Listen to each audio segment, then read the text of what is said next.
So where were we in the last session? I think we had finished up to chaining transformer.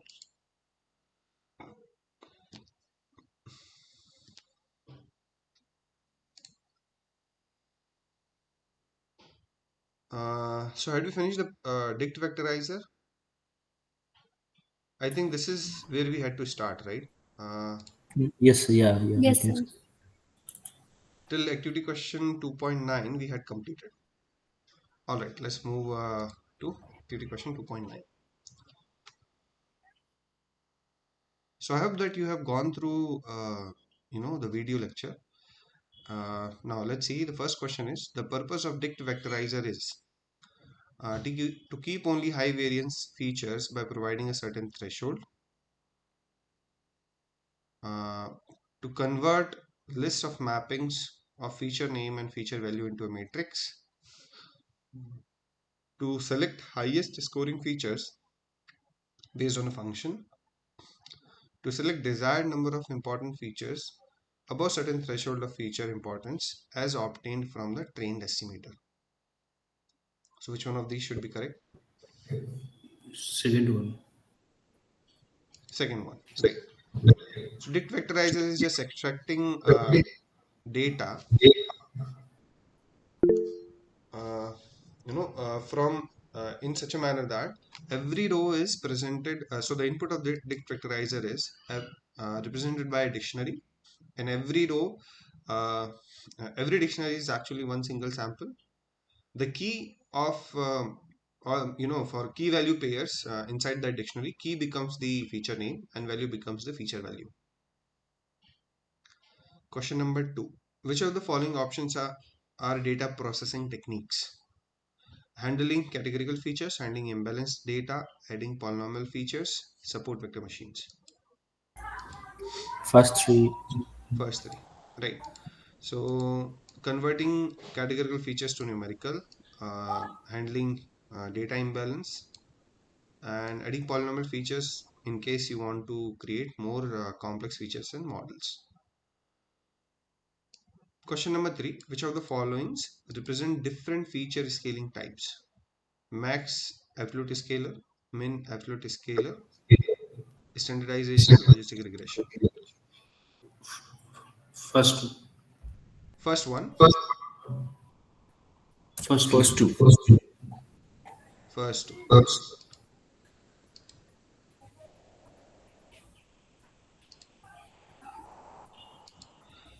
Standardization also. Standard scalar is also true, right? Yeah. But standardization, Sta- Okay, it's not very clearly Standardization written as is standard standard also scalar. scalar, right? not skill. No, I think standardization is like subtracting the mean and dividing by the standard deviation. Sorry, can you repeat? Standardization is like subtracting the mean and then divide by the standard deviation, right? So it's different from the min max and max absolute. Standardization. Okay, standardization is kind of a general term. Which of the following represent different feature scaling types? Standard scaling is definitely one. I'm not sure. Okay, so like this option is a bit confusing. If it were written standard scalar, this were true. But standardization is looks like a general term. Let's see which one of them is it correct or not. Mention true or false.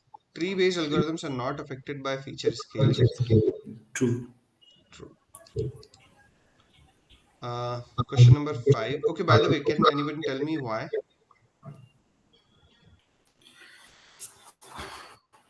Because the tree-based algorithm generally it takes from the data. There's a no. They don't go by the real distance, your Euclidean distance. Okay, so that is why the scaling won't affect them. Hmm. At each node, tree based, there is certain questions need to be answered. Whether you scale the data or not, Hmm. that will just change the node values. But the decision Yes. taking capability will not be changed. Right. Basically, every numerical feature, let's say at any node, the decision is being made on a numerical feature, and that feature is sorted before the correct value for that decision node is computed. And the sorting kind of irrelevant whether the feature underlying feature is scaled or not. Yeah, so what you said, it is just that is also correct. Which of the following statements are correct about the kernel density estimation? KDE has non-parametric way of operation. KDE is used to estimate the probability density function of a random variable. KDE uses Gaussian kernels. KDE includes automatic bandwidth determination. First three. Okay. Non-parametric operation. Density function of random variable.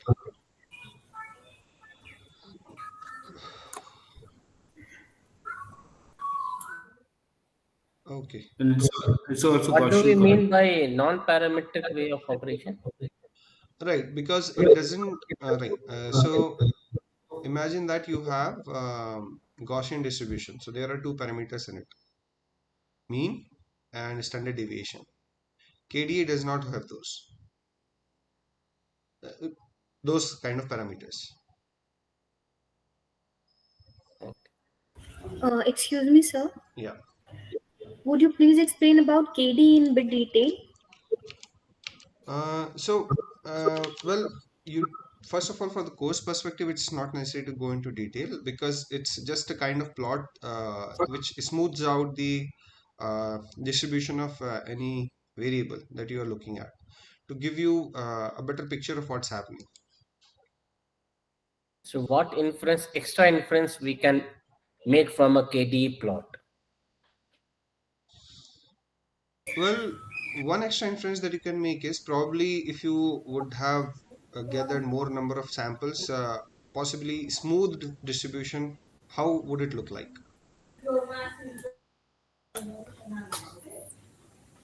Sir, violin plot uses this, right? KD distribution. Violin Violin? plot, violin plot that we draw, it uses this KDE distribution, right? Which When we plot draw did we draw? violin plot. Violin plot,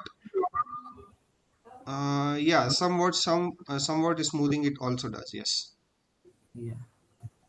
No, when we have already looked at the histogram, suppose, and we have drawn some inference or conclusion from there, KD plot is like smoothed histogram. Correct. And also, it's So we are, extrapolate that. we are just plotting it for the sake of plotting it, or it actually gives some extra information. Well, it depends upon you. What do you want to extract from it? If you just want to look at the bar charts and assuming that this is how you want to look at the distribution, or if the distribution, the underlying random variable which you are looking at for distribution is continuous, right? And you want to, let's say, imagine how would it look like if you have sufficient number of uh, samples and even finer, smaller width for those bar charts. Possibly, you can imagine that KD can help. Also, it So, can sir, help how? in like outlier. Outlier also can be detected using this KD. Like it And incorporates both histogram How and the outlier box can be plot. detected? and it Box plot and histogram both can be like, yeah, and it's extrapolate data. Suppose your data is not the entire data, like it some data is missing also. You can extrapolate that and you can see the So, entire distribution. so will be that like tail information, like if the distribution is elongated towards one side, so can we infer that it's Yeah, a outlier?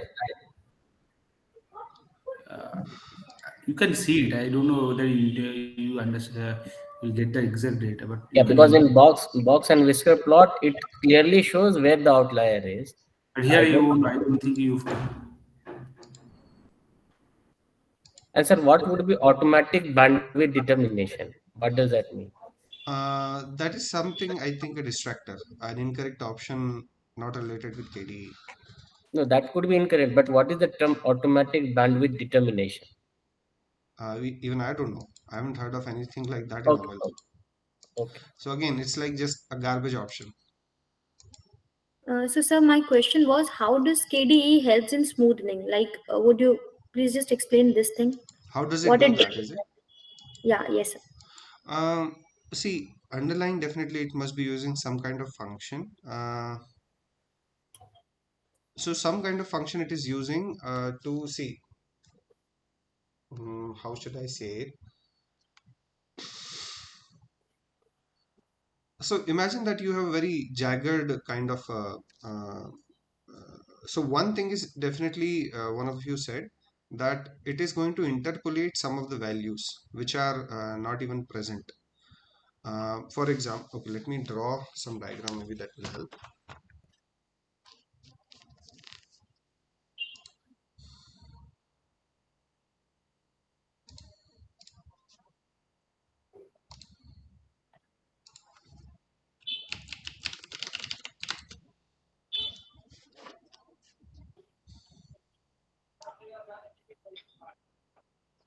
Uh, okay.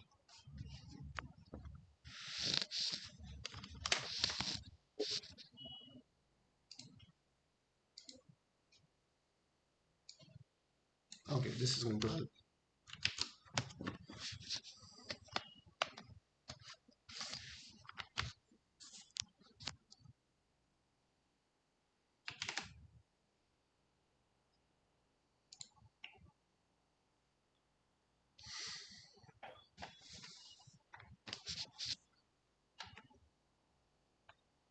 Hmm.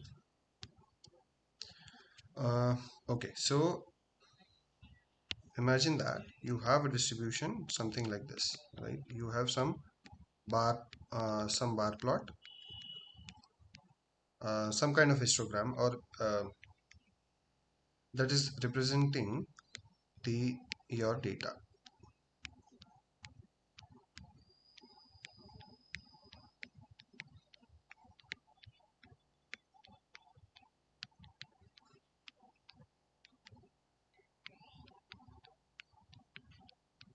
Okay, so let's say imagine this is your distribution, this is frequency, this is the values. KD, what will it do is it will make it very very smooth, something like this, at least give you the appearance of smoothness. So a Okay. couple of things it would be doing is, first is definitely interpolation, because those whenever if you look at this this side and expand it, you'll find that it is very very smooth. On the other hand, you have information only about the uh, you don't have the information for that feature along the entire span of x-axis, right? That's why you plotted this bar charts. Mm. Okay. Okay, so interpolation is definitely one thing it is doing. I think that is one I would assume. Second is some kind of resistance when it is drawing. Okay, so let's say when chart is going downwards, right? So it doesn't go. I think yeah, that is also explained by interpolation, right? So the important thing about KDE plot is it does the interpolation between multiple values of a random variable. Okay. And also, sir, it's help in defining the distribution. What distribution it follows, or how does the bell-shaped curve look like? Right, exactly. So before this KD, so KD plot is, again, to um, to understand if this were, you have infinitely more number of features, and you would have not features, samples, and you would have uh, you know uh, very very fine values on the x-axis, and then if you would have plotted a chart, you would have gained a very smooth curve, and make sure that the width of the bars is also very very small, so that you can get a very smooth curve. But more often than not, it is not possible to have very large number of samples to get a smooth curve. What you do is you plot the chart and try to understand, okay, if it were smooth, if it since the data is already, the random variable is continuous, If it were smooth, that is sufficient number of samples would have been there, how would it look like? Does it make sense? Sir, could you please repeat once?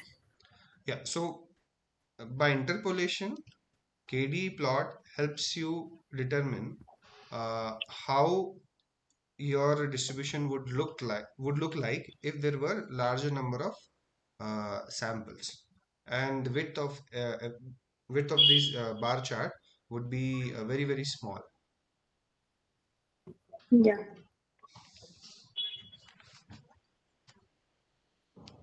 Okay.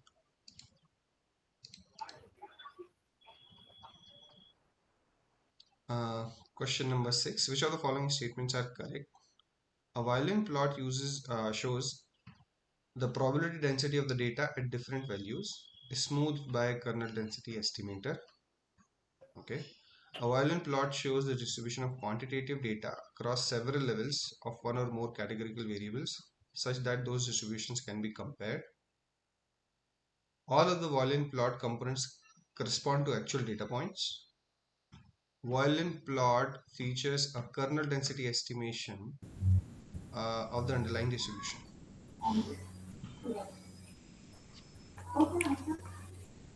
Last one will be true. Correct? Yeah, and then first one also. Yeah, A violin plot shows the probability density of the data at different values, smoothed by a kernel estimator. Yes. I think these two are this. Not sure about the second one. Okay. A violin plot shows the distribution of quantitative data across several levels of one or more categorical variables such that those distributions can be compared. Yeah, I think so. Imagine that. Oh, categorical variables.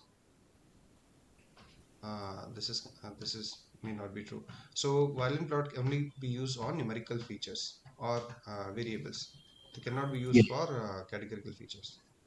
All the violin plot components correspond to actual data points. Can anyone no, comment on this? it's false. It's false. It is false because it uses kernel density estimators function. So this should be false. Right, and even if it were not, even it were okay. So imagine that the same question is asked for box plot. All of the box plot components correspond to actual data points. Is Yes, that true. It will be true True. then. True. are you sure? Yeah, Yes. box plot looks like. I mean, Yes, sir. Blocks will be yeah, true. it like actual data. It based on actual data, right? Box plot because See, we so calculate the quantiles and everything. First quantiles, uh, okay, this is interesting. So box plot, what are the components of a box plot? median, and Hmm? then Mean, Interquartile. Extreme yeah, data, extreme IQR, range, right? Interquartile IQ. range, Yeah, yeah. and right? extreme ranges. Correct. So Max and min range. I think it doesn't show the data actually. It only show those median and then 75%, 25%. It 100%. don't show the histogram. I mean, correct. It doesn't show the histogram, and the important points it shows is IQR, maximum, minimum, yeah, outliers, and Yes. median, right? So median, when it computes, it is not necessary to have actual data point in the data set, right? yes, yeah, Correct. So this statement is also false for box plots, not just yes, violin yeah, plots. true. Yeah, Question number 7. The formula for normalization in max absolute scalar is It's the fourth one. max absolute scalar. So the fourth one. Fourth one. All right. Yeah, I totally agree with you. So the first one, x max minus x min.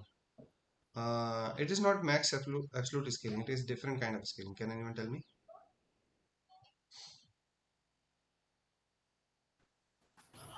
So it's min max range. Max. It's The min range max. is O. You said. No, in min-max you subtract the minimum also minimum also. Yeah, it's in not the minimum. Correct. top, but it is a range in the bottom. Yeah. x new whole divided by x max, it just divides by the maximum value, sorry, the absolute value of maximum value of that feature. Mm, It's so like this, normalization. I mean, it's like yeah, all of them are at least on the surface trying to show that they are doing some kind of work, but not all of them are doing it. Uh, Third one, adding those two. yeah, See, it's so not. the purpose of normalization is to make sure that the feature values belong to a certain range, so Yeah, that your model, when you train it, it's easier to train, specifically the gradient descent uh, based models. Yeah, so last one Sorry, is, sorry to interrupt. yeah, Are we recording also right now? yes, it's being recorded. Oh, thank you. So why second is not right? Why Second second one is option. not right? Why? Okay, so Understood. if you go to the definition of max absolute scalar, what it okay, let me open. Now, the max absolute scalar definition itself is maximum absolute value in the given data points. Right, by definition it is that, yes. So it can be Yes. either maximum of positive value or the modulus of the negative value, which I mean minimum negative value. Right. So do you look at this example? Is it visible? Yes. Hmm. So look at the first column. The maximum value is 2. Max absolute value is 2. In the second column, max absolute value is 1. Okay, all of them, the highest value is 2. So imagine if there were minus 3 anywhere. In let's say first, instead of this 0, there were minus 3. You know, then the max absolute value from this feature would be 3. Okay. Okay. Yes. Yes. I got it. Got it. Right. Then what you do is divide this first column or first feature with 3. Right now it is divided by 2. Okay. Okay. Yes. Okay.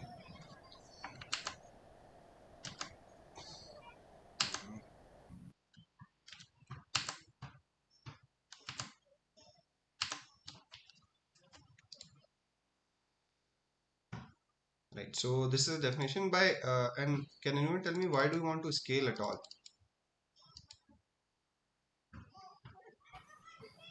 To bring all the features on a similar platform, so And that why do we need nothing is that? like very, because that will affect the model, as you cannot have some uh, features in millions and some Generally, features in wherever the single distance digits. calculation is required, wherever the Euclidean distance calculation is required, if there's too much variance between the two data point, two variables, it may affect in your gradual descent or any algorithm. So that is why we need to scale it down.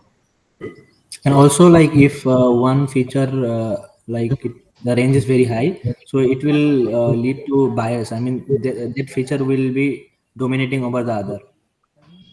Yes. And not just distance, by the way, even in terms of house prices, if you're looking at very, very high house prices, like area versus number of rooms, you can't compare both of them to put it into an algorithm. So that will also affect. That's not distance. Sorry, could you please repeat that last point? If we are comparing, if we are trying to build a model for house prices, and we have features such as number of rooms, distance to city, or something of that sort, which are not on the which are not obviously going to be on similar scales. Like number of rooms might be 3 to 5, Mm-hmm. versus distance to city might be 10 to 50 kilometers, Right, or right. maybe more. Whatever. I mean, the numbers might be very screwed. Mm-hmm. So in that sense, it will be helpful to bring bring them to a normal value, 0 to 1 or -1 to 1, Okay, so you like mean that. the numbers are too skewed. That is, for example, the price of the houses could be in the range of millions, and correct, the number of rooms could be in 2, 3 Yeah, crore up to something like. Yeah, yeah, totally agree. yeah. So, And also, sir, in the case of gradient descent, this kind of calculation, it faster the algorithm actually. If your data point is your standardized or normalized, so it fasten it increase the speed of the algorithm. that is also correct. That's absolutely right. Yeah. So gradient descent algorithms are particularly scale sensitive. Yeah, for that we need to do this.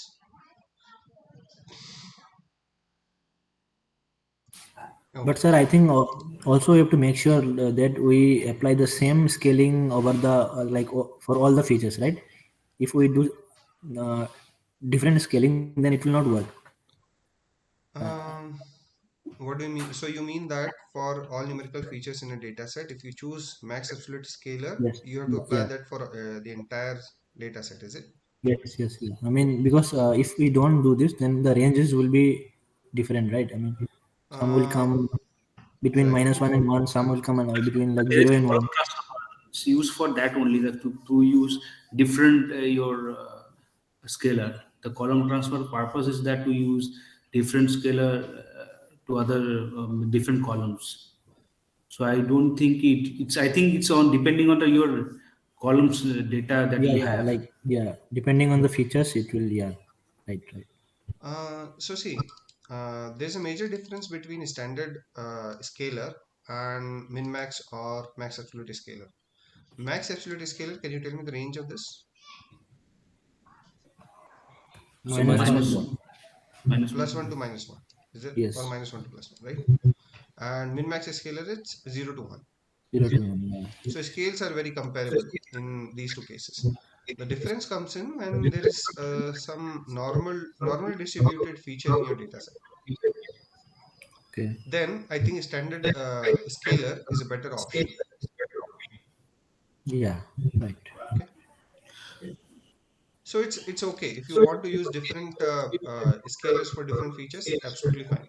It's not necessary that you choose one and stick with it for the entire data set. Okay. Okay. Fine. And for the if we apply encoding, then we need not to apply the any kind of normalization, right? Because we already Absolutely, applied. yeah. Of course. So let's say you have applied one hot encoding to a feature. There is no point of applying any kind of scaling to the transformed features. Yes. So there is, for example, there are two cities, Delhi and Bombay, and they will be basically encoded into 0, 1 and 1, 0 vectors. And these two columns do not need to be scaled any further, right? Okay. They are already inside scale 0 and 1. Sir, I have one question on this. Sir. In case of, like for example, we suppose before applying this standardization or normalization or encoders, if I Hmm. get a data, which data is if it is integer data but showing your object, your categorical data is showing.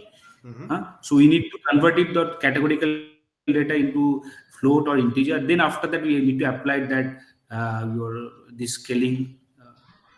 Absolutely right. Yeah. That's the way to go. Okay.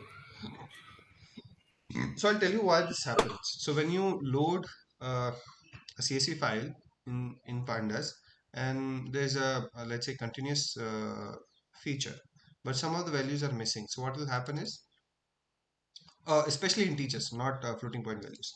So if you have an integer column and there's some of the values which are missing, it will directly convert it into uh, uh, a data type which can store missing values. So object Okay. is one of them, and that is why it may cause that numerical feature. The type of it is being set as uh, categorical and not as numerical. So yeah, you have to be very careful when you read the data. Look at the distribution, look at the values, unique values inside it, number of unique values as well as the unique values, and see if it has the data type has to be converted. So once we get the data, first we Hmm. have to check the data type. Hmm. Then, if you want to perform your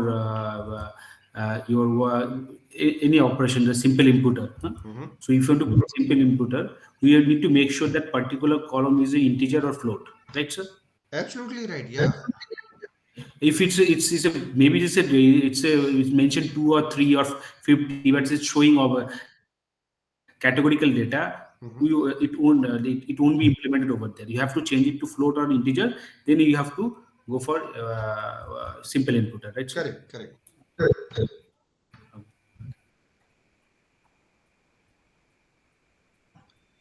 All right. So when we'll come to that part when we'll be applying these transformers to data, It's always up to our judgment what we want to do with the data. Data is dead. I mean, it's not alive. It's just for us to explore and figure out what's going on and fit a good model on it. Pandas library also going to guide us to certain extent. The ultimate decision maker are us. Okay, so yeah, make any suitable assumptions for your data in order to fit for data pre-processing and modeling.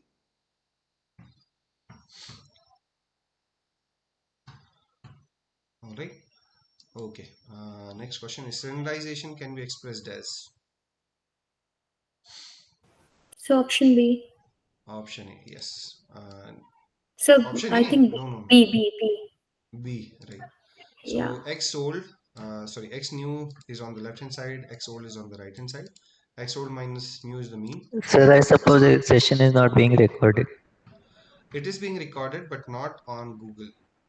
It's being recorded on my machine. I'll upload it later. Okay, sir. Question number 9. The class sklearn library that can be used for data imputation is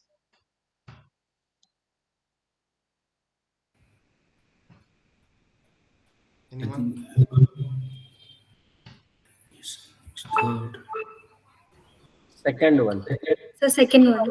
Correct. So Sorry. sklearn.impute dot simple imputer is the correct name for the library. This does not exist. This doesn't exist either, and this also doesn't exist. So this is the correct one. Computer is a method in sklearn.impute class. Right. Absolutely right. Yeah. So I think in question number 5, the Mhm. answer is wrongly feeded as point number D, the fourth one. Automatic bandwidth detection. This one. Yes, sir. So it's showing the Okay. correct option on the portal, but you said that it's just a distractor point. Yeah. I'll I check think this one. Okay. all the Sir, options are showing third correct. also should be right, sir. This Yeah. Gaussian kernel. Third one is also being shown as correct. No, I haven't checked it. Okay, let's check. Yes, sir. It's also been shown correct. Mm, okay. Why don't we look at KDE estimators then? KDE is in.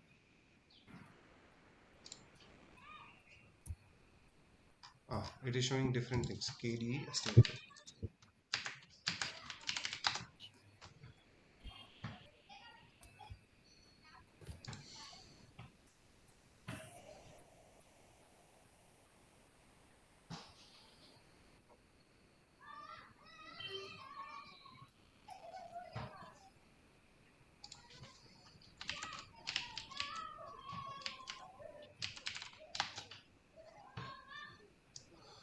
Okay, so I think bandwidth is something which is a key term related to these KDE plots themselves. So maybe that is correct. Okay, so bandwidth is a standard deviation of the smoothing kernel. Sir, but KD is like non-parametric distribution, right? So then,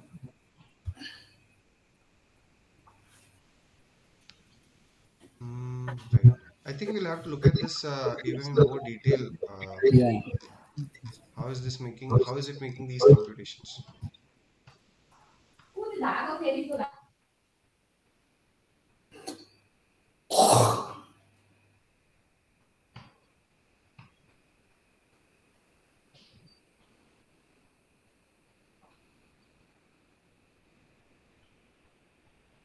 Okay, so can I request you to create a post on this particular question, this particular topic, KD?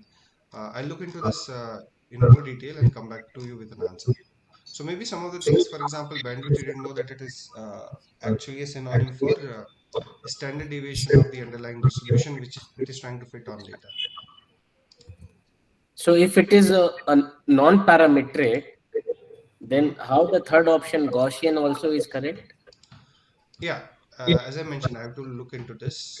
How is this happening? So Gaussian is maybe it is just for local interpolation, it is using Gaussian.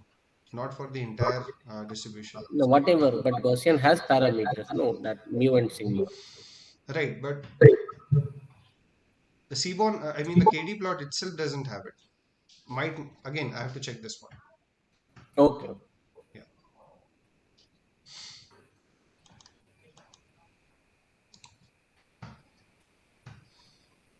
Okay, everything else did we get correct? I think so. All right. Apart from this, we got everything else right. So I think for boiling plot also we have got something wrong here. Incorrect. Okay.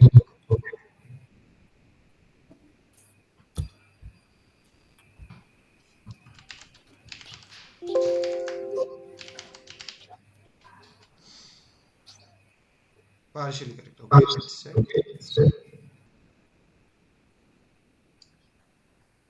As of one or more categorical features.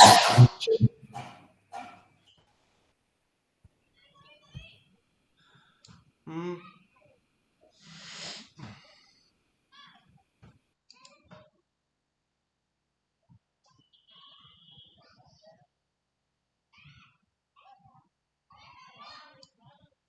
Okay, I think this option is not properly worded, I believe. So what should have happened is, let's say you want to compare, but violin plot, how will it show the categorical variables? No, I think it should be incorrect. It cannot be used for categorical features at all.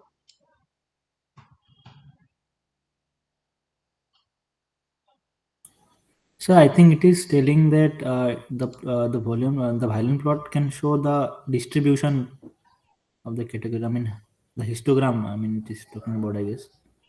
See, histogram again, histograms are for numerical features, not for categorical features. Okay, yeah, that's correct. But sir, I don't think boiling plot shows any kind of distribution in the data. It shows the distribution. It shows the distribution. Yeah, yeah, right. Because it shows the numerical. Yeah, right.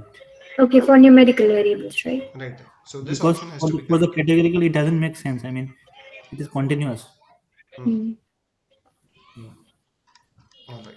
Let's move on to next set of questions. So Srishti, I'll check this one. It should be corrected. Okay, sir, thank you. Yeah, we have seen this already.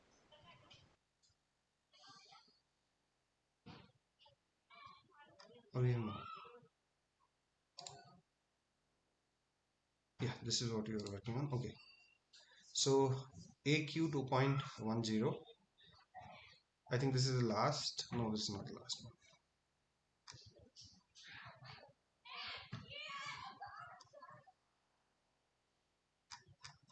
All right, let's begin. So what will be the output of the following code? Import numpy as np. So the important parts of it are actually made bold. Add dummy feature, and we are adding a dummy feature to this feature matrix or this matrix X and just printing it. So what should be the output of this? 114. 1 1. Yeah, in this Yeah, one. third Yeah. one, right? So all it is going to do is add one column of ones at the beginning of the feature matrix. Sir, why we add a dummy feature? What is the benefit we get out of it? Right. So it is especially useful for models which need an intercept, right? For example, linear regression model or logistic regression model. No, Okay. how it is help? Okay. So have you studied a linear regression model, for example? What is the equation of it? I know, sir, the equation I forgot actually, but Okay, I'll tell you. I So it's like y is equal to uh, yes, that intersection part. right. W0 plus W1 x1 plus W2 x2 up to W1 xn. Correct? Okay. So that W0, right? So that W0, what is the multiplier of that W0? Okay, You don't have understood. a Understood. feature corresponding to that weight, right? Mm-hmm. It is only intercept, and for that we create a dummy feature which is all ones in the column. Okay. Okay. Sir, if we don't use this dummy feature, then we can only fit the. I mean, we don't have the intercept, right? We only have let's say y equal to mx plus c. So if Mhm. we don't add the dummy feature, then we only have the mx part. Absolutely right. Yeah. Yeah. Then your model is not capable enough to learn a 2D relationship really well. Yes. Yeah. Okay, let's move forward. What will be the will following code implement? Function transformer, function transformer input dot log 2. Then we are fitting that on X. All features. First. It will apply the function log2 to all the feature values. It will apply the function log base e, natural log, to all the feature values. It'll divide every feature value by log e2. I think, yeah, it's fairly easy to say. The first option is correct. So whatever function you write in here, right, numpy dot log2. It could be, let's say, sqrt, square root function also. Then this function transformer is going to apply that function to the entire data set and all the values inside it. Excuse me, sir. Yes, Your voice is going in between. Could you please ask everyone to mute? yes, that will be great. Yeah, now it's not going. Yes, sir.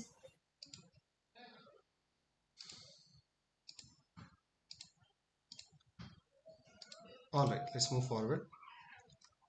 Question number 3. What does the discretization do? It makes bins for large ranged discrete features. It provides a way to partition continuous features into discrete value. It normalizes the continuous features. It reduces the number of features.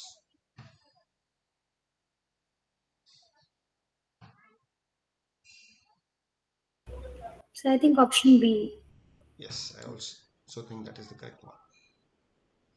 So discretization is a technique to, uh, if you have a continuous feature, in case you want to convert it into discrete values, that's how you can do it. Especially this is useful if the continuous values are not far from each other and they are not making that much of a difference, and that's why you want to bin them together to represent them by smaller number of values. No, if it is a regression problem, then will we do that? Discretization, again, it's up to you, right? uh, No, when It do we depends do? on the If it is a features. I regression see. problem and it is feature is continuous, I, uh, I don't know whether discretization will be required there. So where it can be required? Again, as I mentioned, it's not for the target variable, but it could definitely be applied. This is technique could apply for target variable also, if you want to model the problem that way.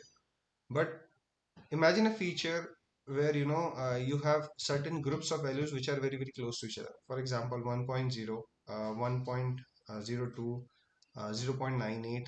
There is such a group which is very close to 1, and there is another group which is, let's say, 2.0. And there are certain groups like this. So instead of going into nuances of each and every value, what you could do is you can group them together, and discretization can help you do that.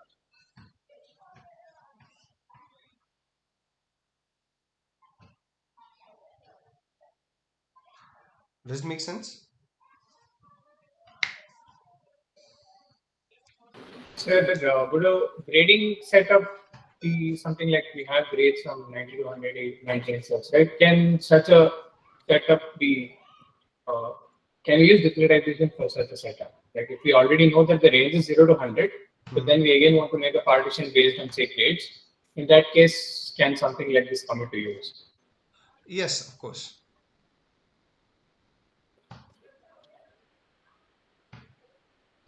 So if I understand correctly, you're assuming that the feature is a grade, right? And it is between 1 to 100. Is that correct? Yeah, I'm assuming like no, I have the scores of students say from 0 to 100, Mhm. but then I want it to be built like my further calculations will go based on grades where say I have S grade as 90 to 100 and A as 80 to 90. So in such a case, can I use this method, like Yes, of course, discretization? definitely. Yeah. Yeah, yeah, that's a very good example for discretization.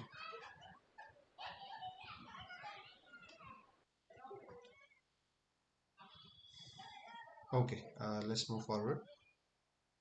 Which module of sklearn contains transformed target regressor API?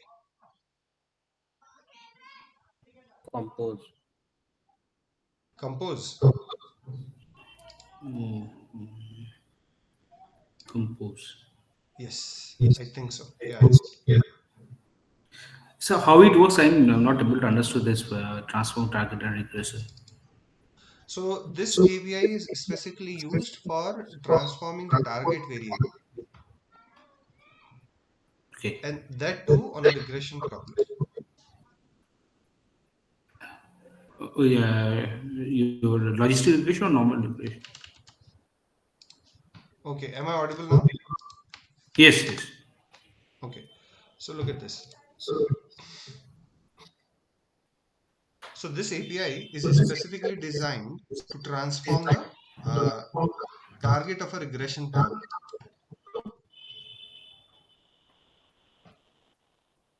Okay. Yeah. No, why there is a need to transform and then again move it back? Mhm. Yes, sir. That is my also point. I Sir, like. and also like it is same the similar to the function transformer. I mean, function transformer would also do the same thing, right? We can apply a function there. See, Let's this say is here we are applying the log. In this example, it is showing.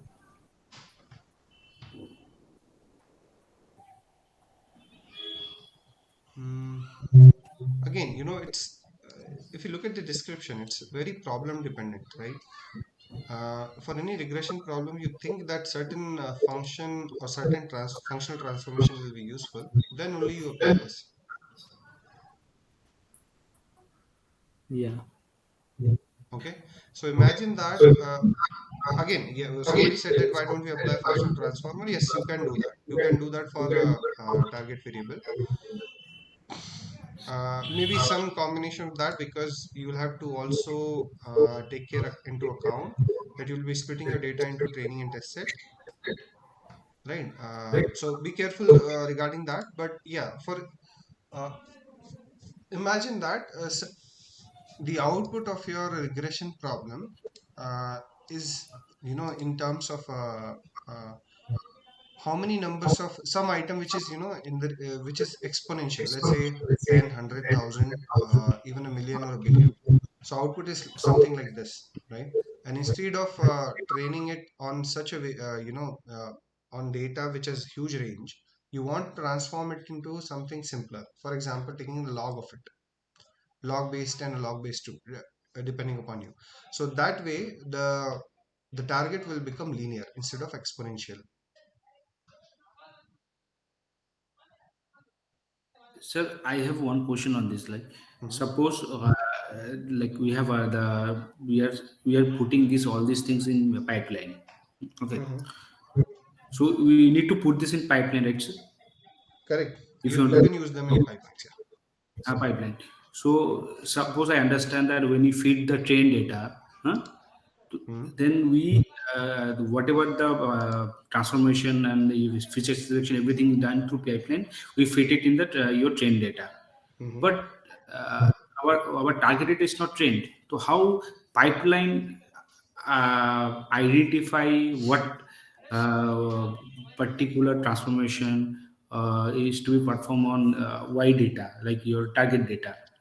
I'm just a bit confused on this, sir. Yeah, good point. So I'll address this quickly. I think we are close to finishing the activity questions and coming to practice questions.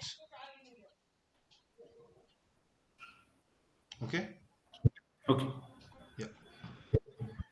But to give you a quick answer to that, what you can do is, see, for example, if you are doing min-max scaling, right? So we learn the minimum and maximum values from training data only.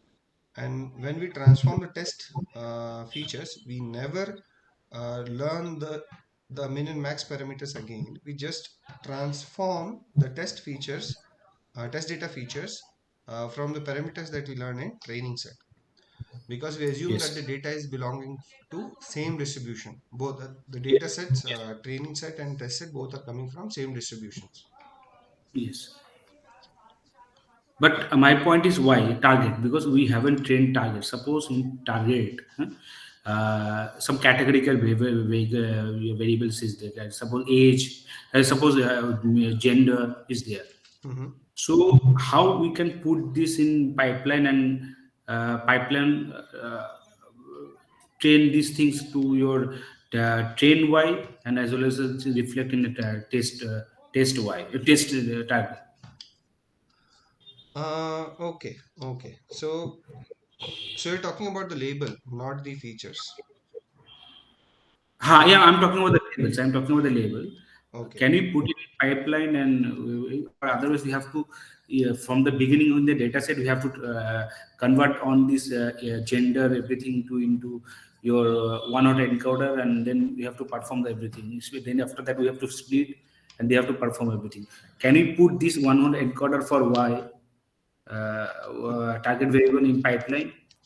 One not encoder for target variable. No, no, no. So I don't think so. Well, what one hot encoding technique can definitely be applied to a target variable. Uh, okay, let's. I have to check whether it can be put into a pipeline for that matter. Okay. Okay. Because my understanding is that Hmm. suppose in a pipeline what pipeline is a lot of transformation your feature selection everything we combine in a pipeline Hmm. and we train this pipeline whatever we learn from the training data set we apply in the test data set. Okay, so in this case if Y your label is not properly your suppose age is there it is a categorical one. So if you want to change it the label gender male female to 0110 should it done before pipeline or you can do it in the pipe you can put the whatever the one or encoder or whatever the transformation is required you can put it in the pipeline and change it after that. So my I'm a bit confused on this. Right. So if you want to transform the labels, I think it should happen. The label vector should be transformed before. Okay, okay, got your point. So see, the data preprocessing pipeline is mainly there to help you solve the problem of applying multiple different transformers and scalars in them, put them in logical manner and create complex pipelines so that you don't have to repeat the code again and again when you are when you are transforming your test data. Once you learn the parameters from training data, you fit that on trained test data. But the labels, I think you should do it at the beginning of the process. But sir, but here is a case. Suppose if a new data came from suppose input, online Hmm. input or something, they put male or female. Hmm. The pipeline, the purpose of pipeline that it should be automatic. Like you don't have to again process everything. So then the purpose of pipeline will fail if the The entire purpose of, idea will. okay, I'll show you. I think it will be better demonstrated by an example. Okay. Yeah. All right. Let's go to next set of questions.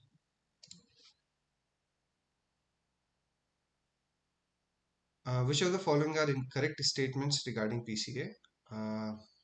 It is used to decompose a multivariate data set into a set of successive orthogonal components. Helps in reducing dimensions of data set. Helps in reducing computational cost of next steps. The abbreviation PCA means professionally computed analysis. First three. Sir. First three, right? So, a quick overview of PCA. detects, it computes principal components so that they are orthogonal to each other, and each principal component is of certain importance associated with each principal component, and the first one is the has the highest importance and captures the most variance, then the next one, and so on. So most important part to remember about PCA is uh, it transforms your data onto a new set of accesses or principal components which are orthogonal to each other. Okay, question number 2. What is the output of the following lines of code using the California housing dataset? Okay, so what does it what is it asking us to do? We have split. Okay, we have dataset. Now what we want to do is set k best mutual information regression. So this is the function that we are going to use to score features. K is equal to 4. We want to use k best. Uh, 4 best features is what we want to select. Fit transform x, y, t. Okay, and now we want to print the shape of it. All right. So shape of feature matrix after feature selection will be 2000 by 3. It will be 2000 by 4. Shape of Sir, feature matrix. one Yeah, go ahead. point, sir. In X, can you scroll up? a bit? Can like in X, they are picking all the. Is it is a data frame base or is it array base, sir? You can This assume it will be an array. okay, it will be an array. So that means in X they are taking the entire all the columns, right, sir? Yeah, it is taking all the columns. Yes. And Y they are taking only in Y also that column included. Which one? In Y underscore California, huh? Wait. In Y also they that same column included. No, No, see, this, how it is unpacking is like return xy equal to true. true. So Right, it right. will be unpacking like x features and y label. Yes, I understood that, but in Y also the same column is included, no, sir? No, no, If you it's not see, included. Y is taking only 2000 data points, data rows. Yeah, Y is an array only. I mean, one dimensional array. Yes, there is no comma in that list after Y okay, California. Okay. Uh, so if you look at this one, return underscore x underscore y is equal to true. That means it is going to give you a tuple of training features or the features and labels. okay. Okay, So and there see there are two methods. There is a method return xy and there is another method return x only. So that case, if only we want to fetch features only, no target variable, then return x equal to true can be there. Okay.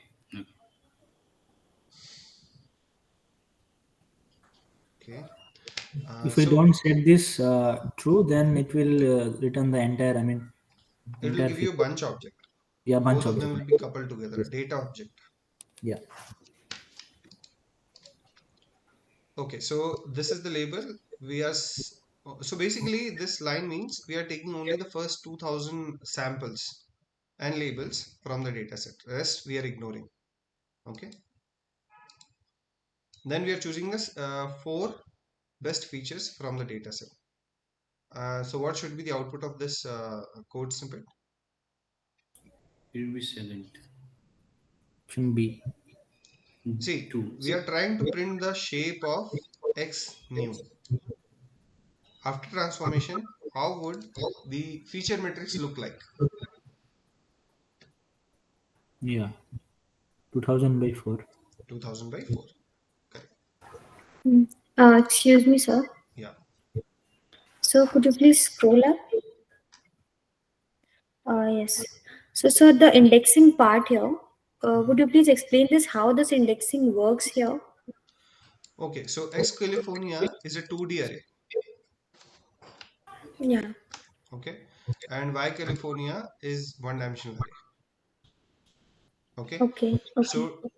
so by doing this, colon 2000 comma colon. So colon 2000 is represents okay, what it belongs to the row numbers. It belongs to Okay. the rows. So colon 2000 means colon, there is no specific value before the colon. That means you start from the beginning. And after that, there is value 2000. That means all the values before this index. So 0 to 1999. All those rows with index 0 to 199 and 9 will be uh, included. And everything else, from 2000 onwards, all the rows will be excluded. Okay. Okay, so you mean to say starting 2000 rows we are Yes, taking. yes. Okay, And and this, then column here before the after that. right, comma column means now you are going to the column indices. All right. Yeah, yeah. And there's only column. That means there is no starting value, there is no ending value. So it takes start to finish. All the features you mean. Yes, all the columns. Okay.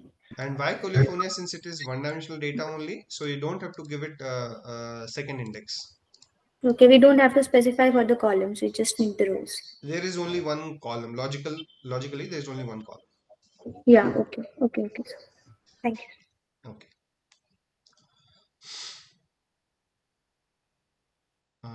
Question number 3. The difference between select percentile and select k-best is select percentile selects top percentile of all features, where select k-best selects k number of highest scoring features based on the function. Select k-best selects top percentile of all features, where select percentile selects k number of highest scoring features. This we can say outright it is incorrect. Question number 3. Select percentile works uh, based on the principle of bivariate feature selection. Select k-best works based on the principle of bivariate features classification. I think it's the first one. Yeah, it is the first one. So what is the third one saying? I mean, what is bivariate feature selection?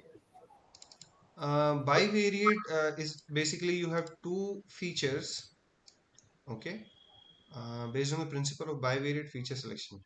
So bivariate belongs to that, it signifies that you have two features. And so you're using two features to make a selection? I don't think so. Principles of bivariate feature classification. No, so in this particular case, this does not belong to two feature. You don't have to describe the situation as two features. There is one feature and one label that you use to make to get the importance of that feature and decide and do this for entire set of features and decide which are the top features.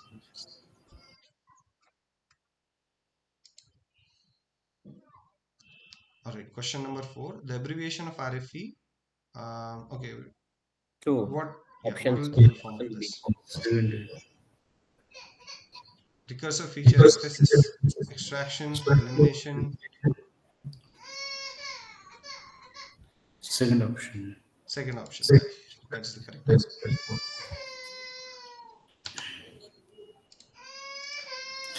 Sir, I Bhavna, have a question on this. Where to use your chi-square and where to use this MI, Bhavna, mutual आवाज आ रही information? Meeting में उसकी?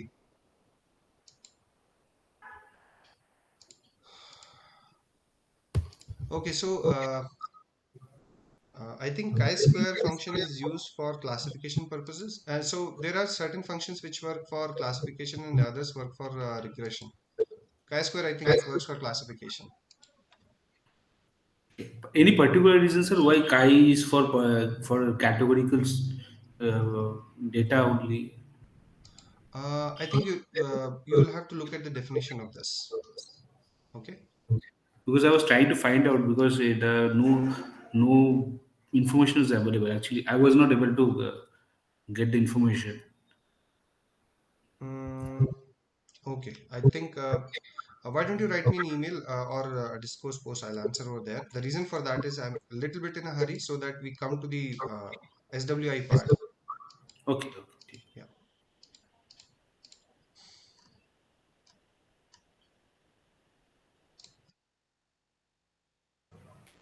Excuse me, sir.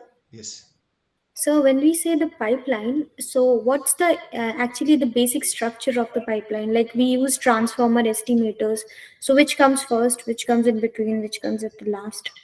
Well, they have to be logically connected. You'd never put, let's say, scaling before an imputation step. So Okay. typically imputation, then any kind of a scaling or transformation. And yeah, so this is how, so basically all the steps that you put in a pipeline, they have to be logically connected. Okay. So scaling or this imputation would be at the initial step of the pipeline, right? Correct, correct. Okay. Okay. All right. So let's go to next question. A standard correlation coefficient value of 0.98 represents. So 1 minute, sir.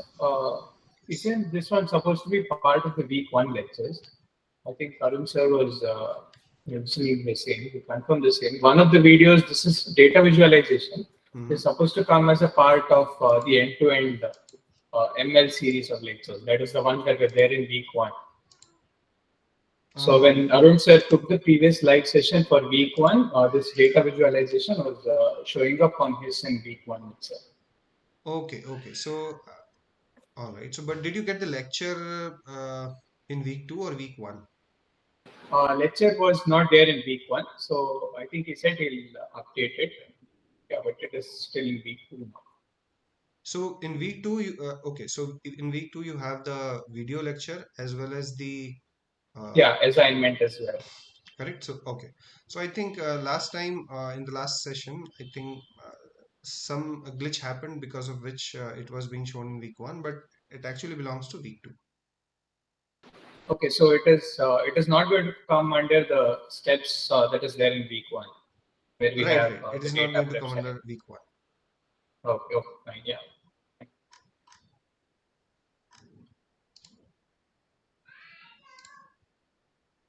Yeah. Uh, so question number 1 is a standard correlation coefficient value of 0.98 represents a strong positive correlation, weak correlation, no correlation at all. Strong positive correlation. Correct. Question number 2. Why is it a good idea to create a copy of the training set? Option one, I guess. Yes. Yeah, option one. Absolutely right. So that we can manipulate, make changes to the data without worrying about making any changes to our original data set. Sir, may I know how you can make a copy? Because I have read somewhere that these pandas or in Python we don't have deep copy. I mean, we have to make some deep copy of the uh, data frame. Otherwise, if we change, then it will uh, change the original data also. Like We definitely have deep copy in pandas, one, and to make sure that you create a copy of training set, the best thing to do that is just create a copy of the original file, CSV okay, file. okay, yeah. Okay. Question number 3, Matplotlib and Seaborn are used to do what? Visualization, data Data loading, visualization. pre-processing, visualization, and manipulation. Option 3. Data visualization, right? No linear correlation between the features is demonstrated by which of the following correlation values? Option one, I guess. 0, correct. Zero. Mention true or false, a heat map can be used to visualize correlation matrix. True. True. True. True. Right, so we are done with the activity questions. Let's go to practice questions now.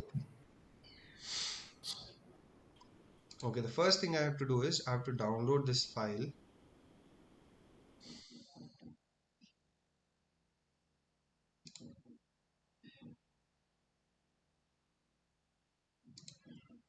Okay, while it is being downloaded, so now we are to actual content of our session, today's session. So everything till this point was the spill from the last session. So first thing that we'll have to do to work on a data set is to create a collab, make it connected, and upload the data set. So how many of you have got the chance to work on collabs so far?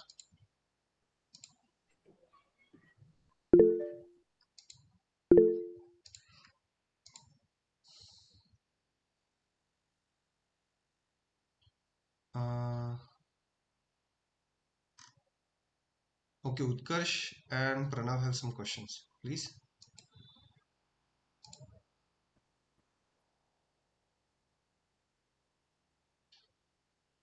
Utkarsh, you have a question?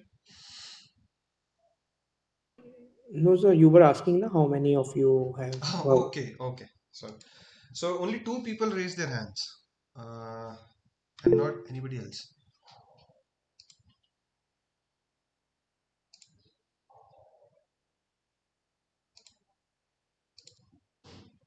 Okay, so it's very imperative that you practice with Google Colab or Jupyter Notebooks or Kaggle Notebooks because your OPPs and your machine learning project will be based on practice, like practical implementation of techniques and concepts that you learn during this course or the previous ones.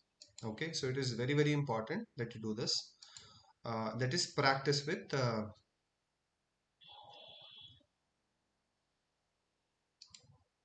Google Colab and actual data sets.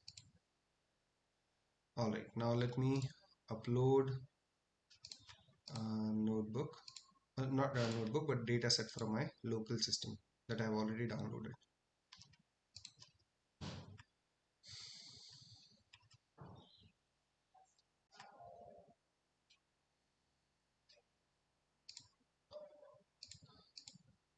All right, so my file is uploaded into my runtime. So here you will see a few things I'll just talk to you about. So uh,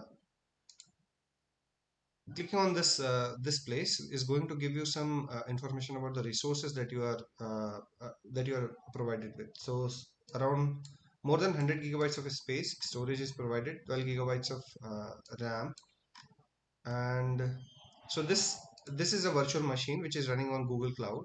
You don't have finer access to this virtual machine, but definitely you can run, store data, and get the results. Basically, learn. This is best for learning purposes. Wouldn't say that this is very good for production purpose, but definitely great for learning. So, what is the first thing that we do when we load data? Import the libraries. Absolutely right. So, the standard libraries are import pandas, spd, import numpy as np, oops, sklearn. then sklearn from, okay, I'll leave this for now. As soon as we get to do some pre-processing with sklearn, we'll import the libraries also. So let's execute this and load this file. So I'm going to copy paste the path of this file from here. Okay, I'm going to call it data is equal to pd.read csv. I'm going to load the data, and that's all. Now okay, let's go to first question, and then we kind of figure out what that has to be done. How many samples are there in the data set? All right, so before even we go there, I think it's good practice to figure out what are we looking at, how is our data. So that information can be uh, displayed from data.info. So here you can see that there are like uh, five or six columns. First five columns are v1 to v5, and the last column is called target. Okay, none of them have any missing values. So non-null values, it's 748. Non-null, non-null, no. Okay, and the type of those features is also mentioned. Couple of first two of them are object type. V3 and V4 are floating point type.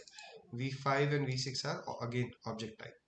Okay, so let's see what kind of problem we are looking at. Target dot and unique. Okay, so the target variable has only two unique values. Let's look at the values. Yes and no. So what kind of problem this should be? Classification. Classification. Absolutely right. This should be classification. And to get, just take a quick peek of the data, how does it look like? You can do something like this. We can just look at the first three rows of the data set. Okay. Here you will find that uh, V1, V2. Okay, maybe I should do this data.info.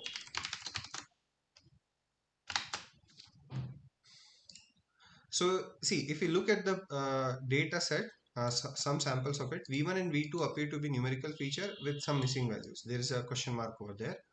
And uh, V3 and V4, they are represented as floating point numbers. So somebody was talking about should we convert the objects into Yes, numerical yes, feature? yes. Yes, actually we need to in such cases when a numerical feature has missing values, or for example some strings to represent the missing values. uh, Pandas loads it as object type. So object Yes, basically means a string. If it is string. written object over here, that means it is a string. And of course we cannot process this numerical feature in a string format, so we'll do something about it. Okay, we'll come to that part. You can see that v1 and v2, even though there are missing values, logically missing values, because they are represented by question mark, pandas does not see them as missing values because it's seeing that okay, question mark is written over there. So pandas will load, will say that it is a missing value if there is nan or none type written over here. Okay, right now it is not, so it is assuming that it is filled, but we know that it needs some pre-processing. Okay, so let's start answering questions one by one. How many samples are there in this data set? Anybody? But shape we can 748. We run 748. the Right, because it was mentioned something shape. like this, Yeah. right? yes Or there's another way to look at it. It shape. is Uh, data dot shape. shape. So 748 rows, 6 columns, and out of those 6 columns, one is a target variable. How many input features are there in this data set? So 5. Absolutely right, 5. Uh, what what is okay? Next question. What type of problem is this? Classification. Right, we have already looked at this. Question number 4. Which of the following has least variance? I think V4. Pardon me? I have to check it, sir. But it's V4. Seems V4. Seems to be 4. Okay, so first of all, No, what is the hint saying? pardon me. There is some hint V. given. What is the meaning of that hint? Ignore, remove missing values if any. Yeah. You have to handle the missing value, right? Yeah, And then only you can check the variance. correct. No, what is the meaning of ignore? Or I mean, do we need to remove those rows, or do we need to include those rows? Yes. So I would suggest. Okay, let's look at this. Okay. Hmm, We can find the unique values, and from there you can replace it. absolutely right. That's one thing. Or we can do one more thing. Or I think inter data set only question mark is the only No, unwanted. I We can asked replace. particularly about the hint given. Whether the hint is asking us to remove those data points with question marks, or is it asking us to first impute those question marks and then proceed? Does it say imputation anywhere? So that is what I'm asking. Ignore or remove. Both the options are given as a hint. So imputation is filling those missing values. It's different from Correct. ignoring and removing, right? Okay. So it's basically says, let's say you have 10 values and 10 out of 10, 2 are missing, then just use the 8, remaining 8 for your calculations. Okay. Okay. So let's do that. Can anyone tell me how would I take care of this? So need to find the Use unique describe command, right? Pardon? Data.describe. Data.describe. Okay, what is going to do for me? It will give standard deviation. No, it will throw an error. But Then how it will will it do for not show the feature error. 1 and 2? Yeah. You have to replace it, sir. We need to copy this into another and then remove those rows with question marks. Bracket. Very good Data.describe idea. bracket. Let's do that. V1 is equal to data V1. Okay. Now we have isolated our V1 feature. Now what should we do? Now find the unique Find unique values. find unique values. You want to replace the question mark, right, sir? Right now, or if there's Correct. any unwanted. So you can replace it. We have to replace that unique value with a nan, np.nan. Right. Yeah. Anything Sir, else? I think we can simply use the replace method, right? From the How you can pandas. use the replacement entire data set, then you Yeah, will for the replace entire data set, we can use it. Any other way? Any other way to do that?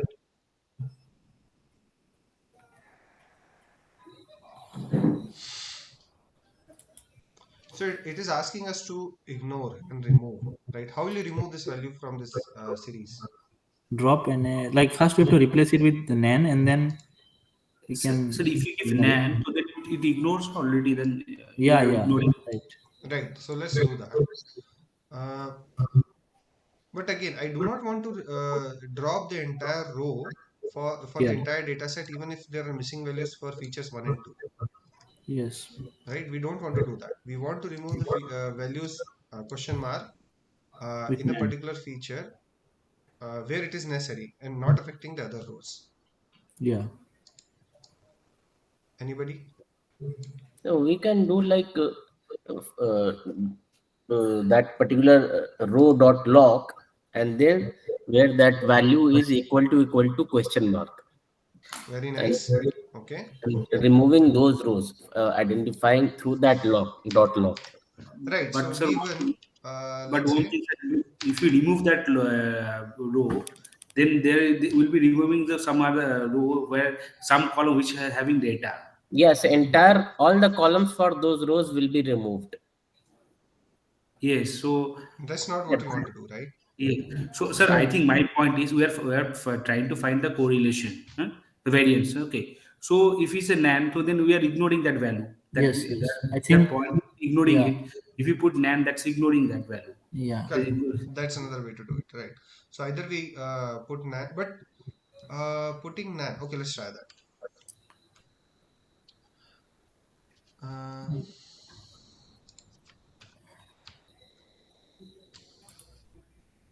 Data dot replace, and then replace those missing value with the nan, and then if we apply variance, then it will automatically ignore those Yes. nan values.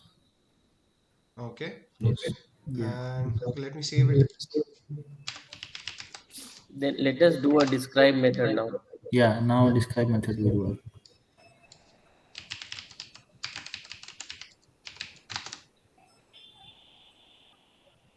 So I think method. I think you have to give the bracket. Actually, sir, we cannot because you have to change it to the. No, sir. No, So sir. I meant data dot. Sir, it's a method. we have to change the v4 to your numerical data 01.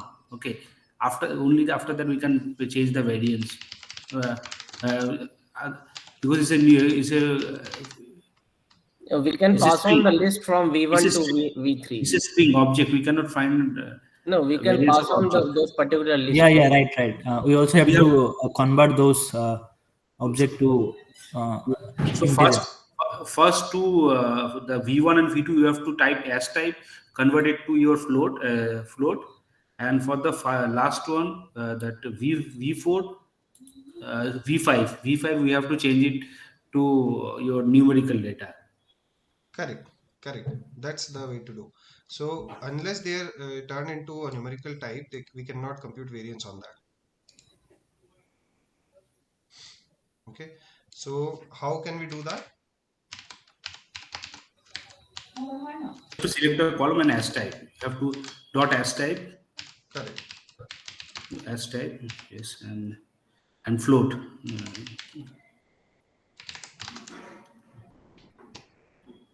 Right, and same thing that we have to do for V2. Yes.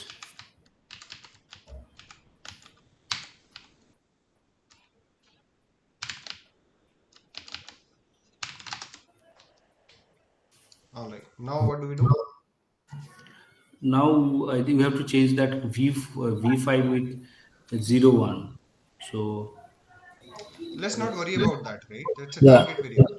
because sir, we have to check that standard deviation of the variance of that column also. Now you only need to check the features, right? For features only. All features, no? So that is also features, sir. And that's a target. I mean level. No, target is V5 is a feature. Right, V5 is a feature. But one thing we can see, sir, if you put V5 and unique, it's only one value, only one. So obviously, its variance is 0. Yeah. 0. Okay, so let's ignore that for now. Ignore, yeah, we can ignore. I think also in the option it's not there. Yeah. Right. Okay. So np dot, I think.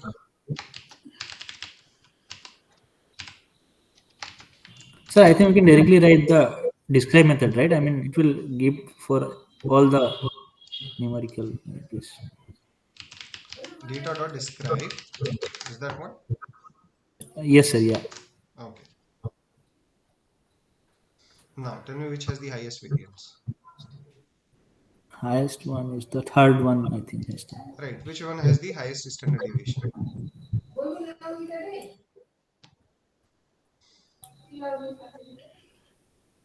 Okay. So yeah, V3. V3 should be the correct one. It is asking for the least one, sir. It's a least one, sir. Oh, least. For least we have to go with V2. V2, yeah.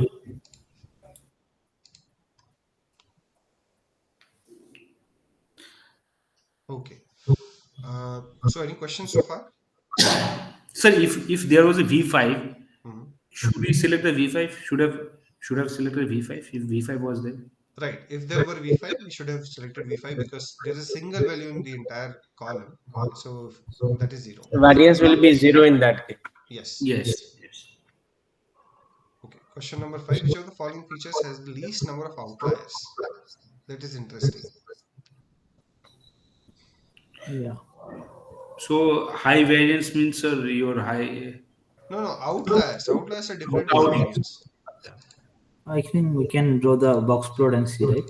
Exactly. So the hint says, which of the visualization shows outliers in it? Yeah.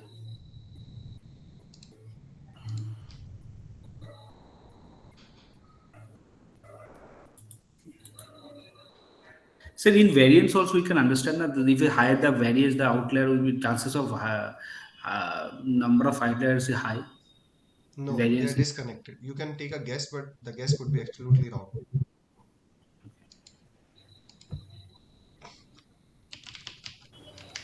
Excuse me, sir. Yes.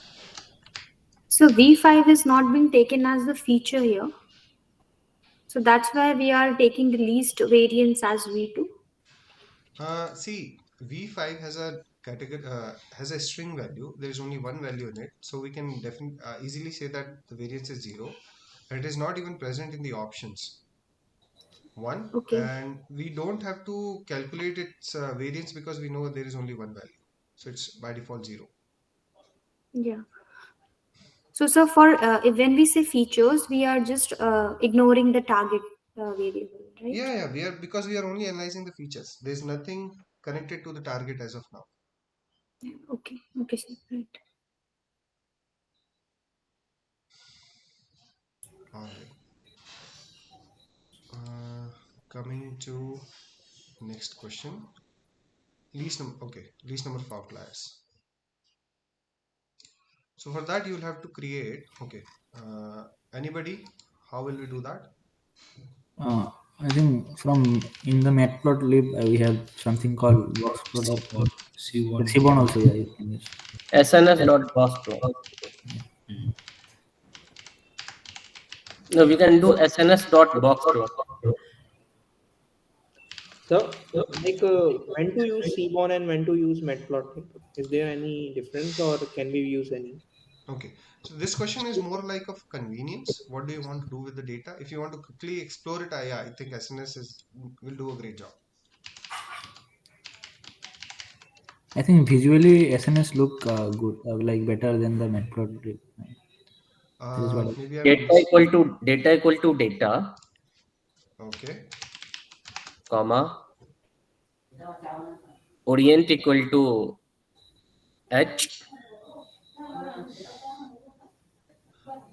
Okay, I don't think anything else is necessary as of now. Yeah. You are doing No. a great job, by the way. No, but then this To becomes a take the least one. this type of plot which has come. It has become a little tricky. Right, right. So I think the better way to do it is plot them one by one. So V3 is definitely out of the question. You can see many outliers over there, right? Why not we see at V4? V4 has zero outliers. Okay. What about V3? V3 also has, okay, V3 has many outliers. Many outliers. Yes. V2 V2 also has some number of outliers. It was being hidden because V3 has a large range, and because of Yes. that, the outliers were not visible for this one. V1 also has few outliers. So outliers are represented by these dots outside the whiskers of box plot. I think so. We can create the subplot and we can see the difference in better The way. list will be for V4 only. Right, right. But V4 is not in the option, so V1 will be. I think V1, the least will be V1. Then. So V2 certainly has more than V1, V3. and V3 also has many more than that. Right. So I think yeah, it is correct to say V1 is the correct answer. No, but if V4 doesn't have an outlier, okay, it is not in the option itself. Yes. Okay. Question number 6. Which of the following is true about target variable? It has higher yes entries than no. Higher no entries than yes. It has same number of entries. Value Yeah, counts. we need to And count that. Right. How can we do that? data dot target dot value counts. Value Value counts. count. Excel is counts. Yeah. Right. So it has 570 no, 178 yeses.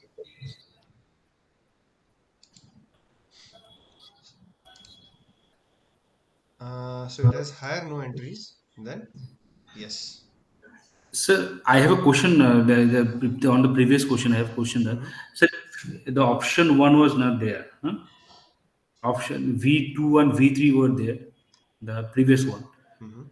Then how could you find that which has a high least variance among them? How Least to find? variance. Least outlier, least number of outlier over there.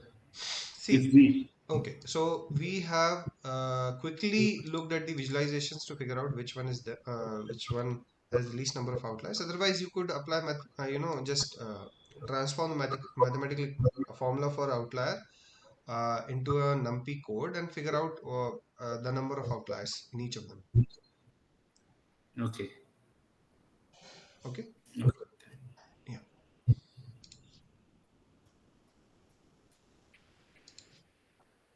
Next question: how many features have missing values in the data set? Missing values are marked by question mark. So I think to figure that out, when we did this, right? So let me read it again to make sure that we are at the right uh, data. And now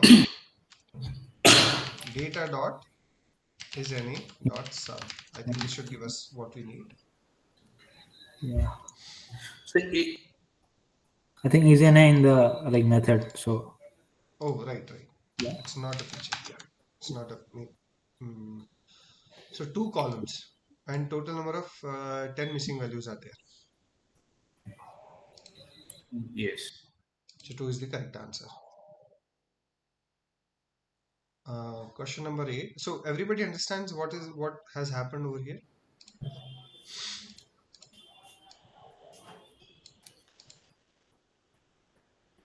So is any what is this going to return if I execute this? True, false, it will give.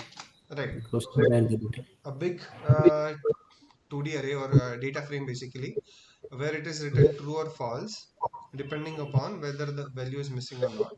If it is missing, it is written true. If it is not missing, it is written false. Then what we want to do is we want to count these true values, right? Because that is going to give us true means the value is missing.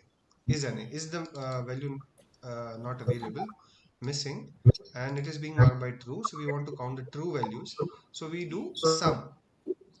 By that, it is going to count the missing values per feature or per column, and this is what we get.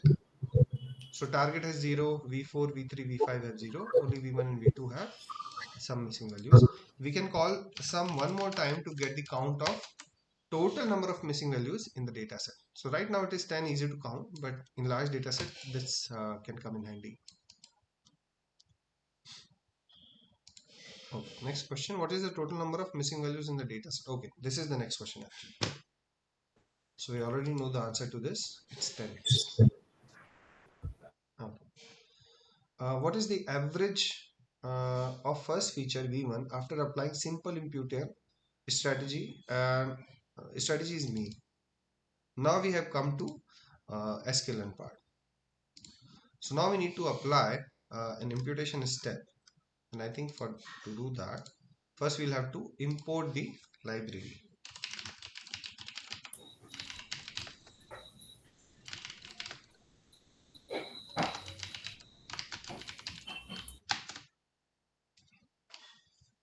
All right, and now let's create an object of this. SI is equal to simple imputer. Median is a strategy. Strategy. Yeah.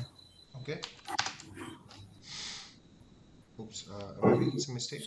Spelling Oh, of spelling. Now we need to apply this to our data set. So first let's do this. X is equal to I'm taking just the first uh, 5 features. No, not X actually.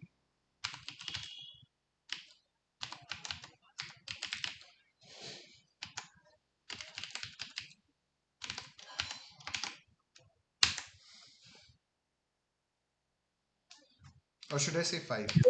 It should be 5, right? Or 4.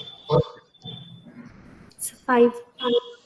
Right, it should be 5. Well, I think you can give the entire data. It will not affect, I guess. And what about the target variable? Because it is anyway, target is anyway like categorical. I mean, No, let's follow the good practice. We can, of course, in this situation, it's not going to make much difference, but okay, yeah, still for good practice, yeah. code. And now we want to apply simple imputer. So I'm going to call it x new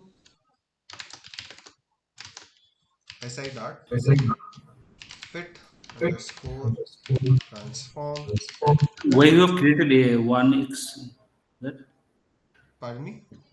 on the row number 45, 1x, x. No. That is like for in that particular row in Colab, that is the first line. That is not 1x. That is denoting the first line in that. Okay, got it. So I see your point. So these numbers are being shown as line numbers. So if I write Okay. something else, it will show something Okay. like this. Okay.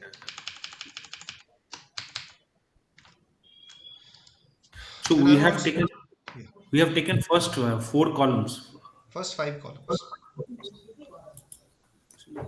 Five columns. Well, Yes. I think in the question they have asked for the first feature only. Yes, sir. For Right. first feature. I'm coming to that part. Yeah. So now you can see that it has the first 5 features, right? The target column is gone from this list. Make sense? Yes. All right. I'm also going to do one more thing. I think the last column is absolutely unnecessary. So I'm going to just remove it.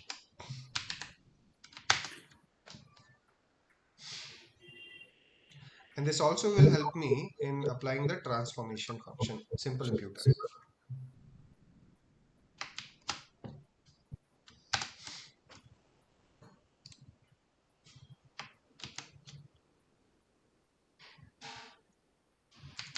So what do we want to compute, by the way? We want to compute the uh, what is the average of first feature? We want to just compute the mean of V1, right? All right. Any takers? How would I do that? Describe method will Yeah. give X the new dot mean Sure.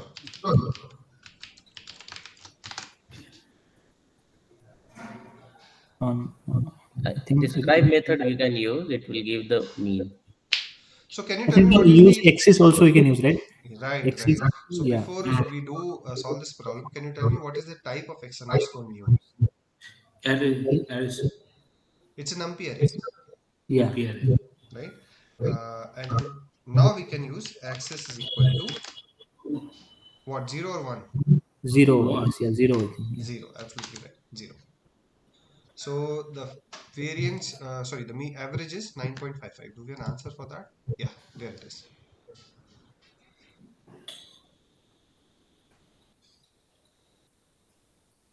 So I hope that everybody understand what is happening. So whenever we are transforming any data, the output of transformers are typically numpy arrays. They are not data frames. So let's do Excuse this me, sir. x new dot describe also. I hope that matches. X new I describe. I don't think it will work. But let me see. Describe or work for your structured data. Yeah, it will not work because it's a Is it tab? Hmm. Okay, it's describe not is the a data pandas frame. method. Okay. Is it work for data frame only? I think you are Right. for Panda. Yes. Excuse me, sir. Mhm. So suppose we have these missing values in V1 and V2, and we want to use simple imputer with this median strategy only to Mhm. fill those. So how do we like describe that we want only first two columns or first two features V1 and V2? Great question. For that, you will have to do use column transformer. If you want to just select the first two columns and not and ignore the rest of the columns, definitely you can do that. So I'll come to that part also. All right. Okay, okay, Let's sir. finish this question, and first question after that I'll handle that. Okay. What is the average of first column after applying k in an imputer with neighbors equal to 3? Good. So let's Here import. in this simple imputer, we just passed on the strategy equal to median. We Right. didn't pass that in the in this line 44. We just passed simple imputer strategy equal to median. Right. We did not pass missing values equal to NaN. Yes. So that is not required or what? Good point. So it is typically required, but if you notice some lines back, we had done that, we had solved this problem, right? There it is. So question marks are replaced by NaN values, numpy.NaN values. And because of that, data frame, our transformer will be able to identify, okay, these are the values that he has to fill. If there were written some other values, 0 or -1 or something like that, or any other value, then it would not have guessed what are the missing values and what has to be filled over there. Make sense? Okay, so if we have already replaced it, then passing that parameter becomes irrelevant. Even if we pass on that parameter, it won't make any difference. Absolutely right. Yes. Okay, okay. Actually, in lecture video, that was passed even after replacing the question marks. So I thought. Oh, okay. Okay. Yeah, we can use that also in case we know what are the missing. So sometimes what happens is The missing values are represented by -1. So let's say age of a person. There is data set where there is a column or feature, age of Yes. a person. And when it was not known, somebody put -1 over there. But it's a numerical value, and simple imputer would think that okay, it's a number, so I don't have to worry about it. I'm going to leave it as it is. However, that is not the case. So in such situation, you will use that parameter to mention okay, missing values are represented by this value. So basically, missing values by default sees none as a missing value. Correct. Okay, thank you.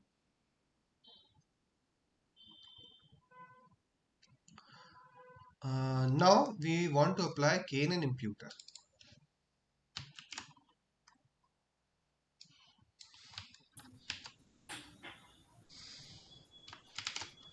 With We need to import first, no? yeah, we already imported, right? Okay. Equals 3. So there it is. Yeah, there it is. Okay.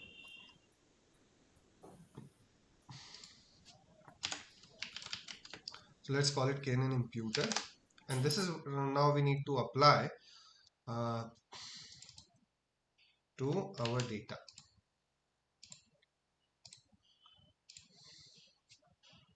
Okay, so the order is okay. Is there any miss? Right, now we apply x underscore, let's say. Sir, one thing, sir, Yes. earlier the transformation we put it on all the data set, right? For that imputer, median imputer, that median input, put Yeah, it in yeah. all data set. Yes. Okay, okay, okay. With transform x. So, and now let's see. We have applied it, and what does the question ask? What is the average of first column?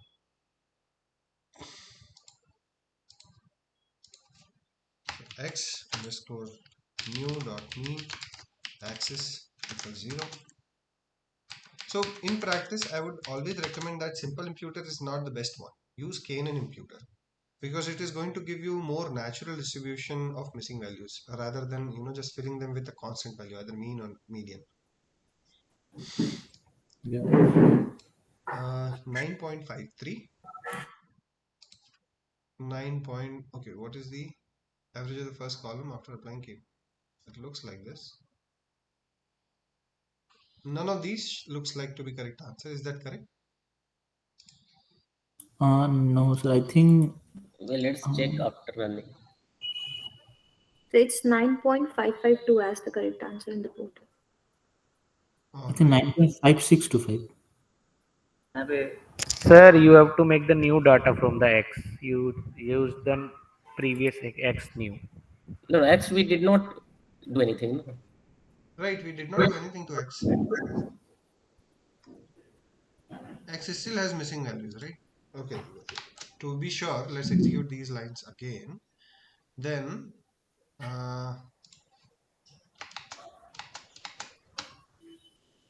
9.532.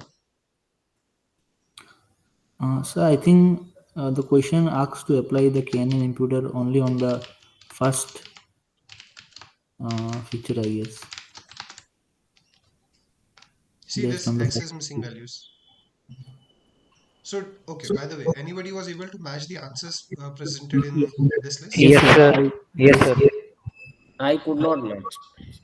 Sir, I only applied the K-NN input on the first feature only. So mine is matched.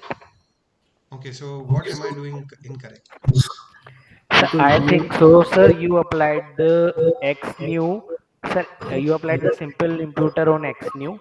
Now you are again applying the KNN imputer on the X new. Please try to make new X new 2. Then try the KNN imputer. I think then that will be correct.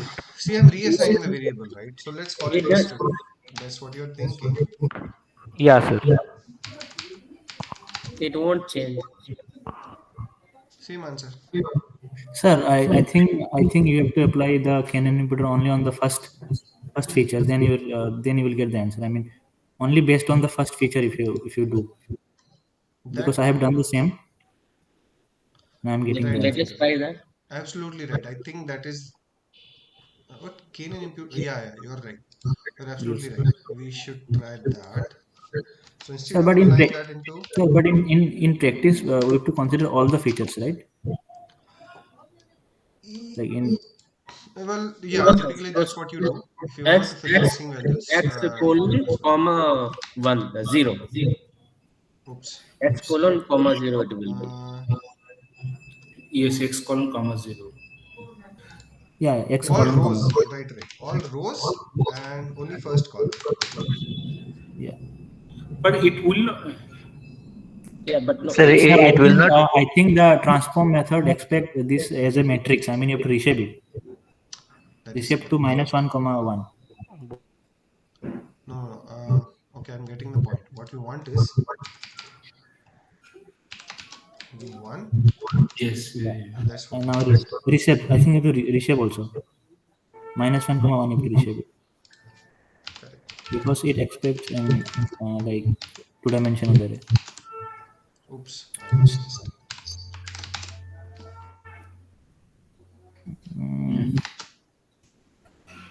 Something. Series object has no value reshape. Scaling. Oh, we no. can convert it to Oh, sir, data. X is not a data frame, right?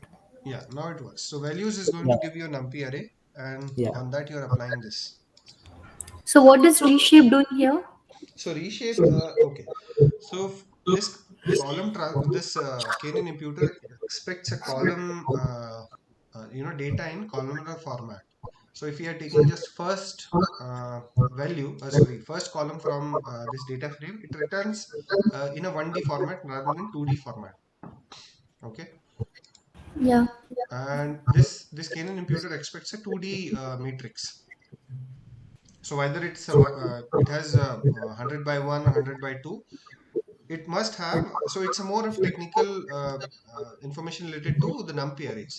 So numpy arrays, one dimensional numpy arrays, they do not have second dimension at all. So one dimensional array will be plainly one list kind of thing, so it won't have the second dimension. So let me give you an example for this. So reshape minus 1 1 will kind of, it doesn't know how many rows will be there. I mean, how many values are there.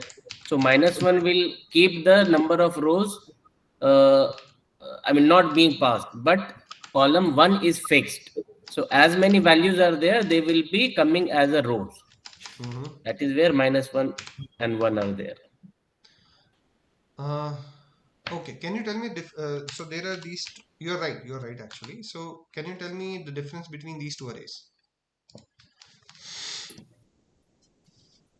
First one is one dimensional and second one is two dimensional. Correct. Even though they both of them have same data, right? So if I print the Yeah. shape of it, print a dot shape, comma b dot shape, they will give me different values. Yeah. 1 comma, sorry, 4 comma, yeah. Yeah. So this is the difference, Srishti. So internally, we would consider that this is a column. This is possibly a column because it has only one dimension. But NumPy would represent it as it has only one row and one dimension. Sorry, it has only one dimension, which is number of rows. There is no second dimension, so you will see that there is nothing in this tuple after comma. Okay, sir. And what does these values in reshape like minus 1 and 1 signifies here? Right. So values means that so whenever we get a series object, so we are choosing first column. That means it's going to be a series object. Series object comes with its index name of the series, which is v1, and the values of that column. Correct. Yeah. So we just want the values, not the index and not the value, and the name of the series. Okay, so this minus 1 is what this minus 1 is doing here. Minus 1 means I don't know the number of rows. Whatever the number of rows are there, just keep them as they are and make sure there is one column. Okay. Okay, sir. Understood. Yeah. Thank you. Yeah, Now I but think the answer will match. value remains the same. Yeah. So let's compute x2 dot mean. I don't think we'll have to provide 0 anymore. Yeah, 9.562. That is correct. So is it what like all that earlier it Mhm. was taking all the columns in consideration, and based off all those points it was taking three distance points? Correct. Okay. okay, so for kn inputer, we need to the input should be in array form, right, sir? The input should be in array. Yeah, Canaan imputer. It should be a 2D matrix. 2D matrix. Okay. So before we start, if you could have done that data that we generated, if you could done that data dot value, huh? If you put that data dot value over there, then could have get the similar result, right, sir? Data dot values. Sorry, x Yeah, dot yeah. value. We would have X dot got the value. 2D values, but again, we wanted to select only the first column. So then also reshape will be required. So then x dot value, then we save it as a z0, z row number 0. Then we get the same thing. So what you want to do is something like this. Is it? Uh, uh, x dot value and save it in z, suppose. So what do you want to And do? in, Choose first column. choose first column is a 0. That All rows, first column. yes. There it is.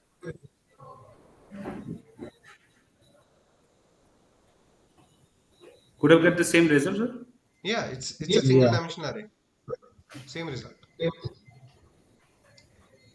We had to do this extra step for KNN. I mean, this is how we approach KNN imputer. The same approach should be used for simple imputer also, or is See, okay for simple right, imputer? right. So simple imputer is a bit different because simple imputer, when it is imputing the values of a feature, it only looks at the values of that particular column and does not consider other columns. However, KNN imputer is slightly different. It does not it takes into account all the columns or all the features of a sample before measuring the distance between two samples, and based on this distance between two samples, it decides which are the three closest uh, features, or not features, three closest samples to a particular samples with missing values. So if we encode this fifth feature, then Mhm. it may give different answer. Simple impute, sorry, Canaan not imputer. yes, yes. See, it is not going to, because if the feature is Yeah, because we are applying it only a particular column. Okay. yeah.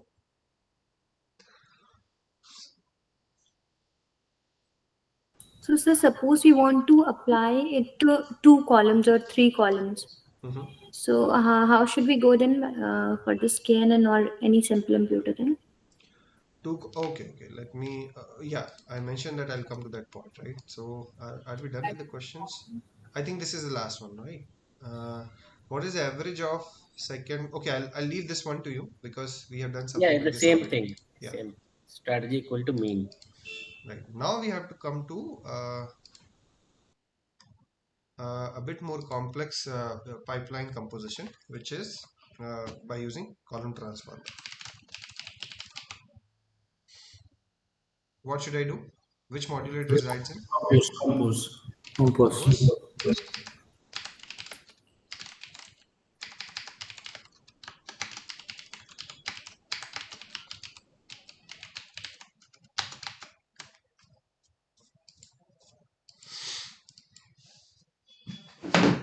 Okay. Now, uh, tell me what do you want to do. So let's say we want to do simple imputing on the first column and KNN imputing on the second column. Let's do that and let's see what happens. Okay. Okay, sir. So first, what will you do? And the rest of the columns we want to ignore them. Correct. Yes. Yeah. Now tell me how to do that. We create a variable. Then Correct. So equate to column transformer, definitely you do that. Column transformer. Uh, Yes. list of tuples it expect. right. We are This going to need one more thing. Well, for this one, probably not, but okay, later we'll see. So column transformer. And list of tuples. list. Yeah. list of tuples. And what is each tuple? The name, Name. the Yeah. Right. Name and yeah. operations that the So let me call this SI. Here I am going to use simple imputer. Simple and beauty. then column name, column number. Column number is Column. 0. First column I am going to give it a simple imputer. Let's say for next one I am going to use Canaan imputer.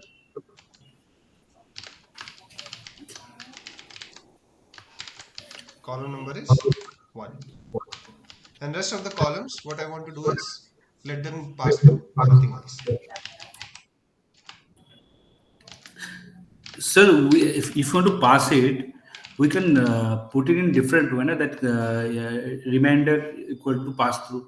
While putting it there is another option called reminder equal to pass through. You There is can do another that also. Yeah. basically both functions are the same, right? This Yeah. So here, uh, Sir, but I think for the calculation, it will consider all the feature, right?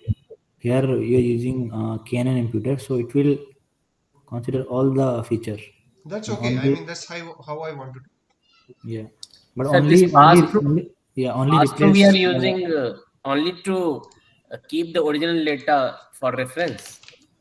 No, what I want to do is not reference, but let's say I have five. In this case, I have 4 features, and I want to transform only 2, and rest of the 2, the feature number 3 and feature number 4, I still want them in my final output, even though I'm not doing anything with them, so that uh, if I don't pass through them, then I will have to extract them from the original data, and then concatenate my transform data in my that those 2 features, V3 and V4.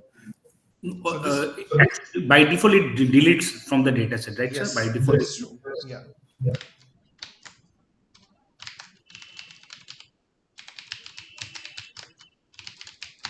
So how this will work? It will first do the simple imputer on first column, Mm-hmm. then Canon imputer on the second column.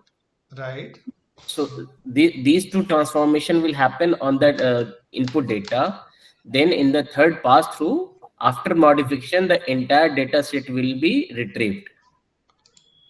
Remaining column will be the same. Yeah, all the columns of all the data will come. Sir, should we put a slice or 2, 3? yeah, it will also work. I think slice also you can put here. Sir, one thing I have Yeah. see some exercise we saw. If we put again 0 over there, we create another column of 0, right? So if you put pass 0 in a pass through, Yeah, we can do that also. okay. If you want to pass okay, so let's say you want to impute this. Well, imputation is a step which if a data has missing value, it should not be passed through, by the way. But let's say after imputation you are applying polynomial transformation, and for some reason you want to keep some kind of copy of this, you can do that. Okay. All right, so let's so this is our CT. Now CT dot fit underscore transform, what was our x underscore. So Srishti, I believe this question your question must have been answered, that how would you choose certain features and leave certain features from transformation. Yes, sir. And sir, can we use the feature names also instead of the indices?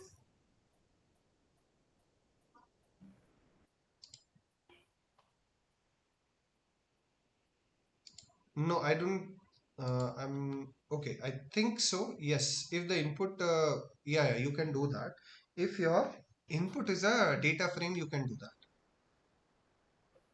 Okay. So sir, here column transformer is like acting as a pipeline. So first it does simple imputer thing, then KNN imputer, and then it's passing through the remaining columns. Right. So imagine there is still one thing missing, right? So this is not a full. This example is not a good demonstrator of the capabilities of column transformer. For that, I think you should use pipeline also.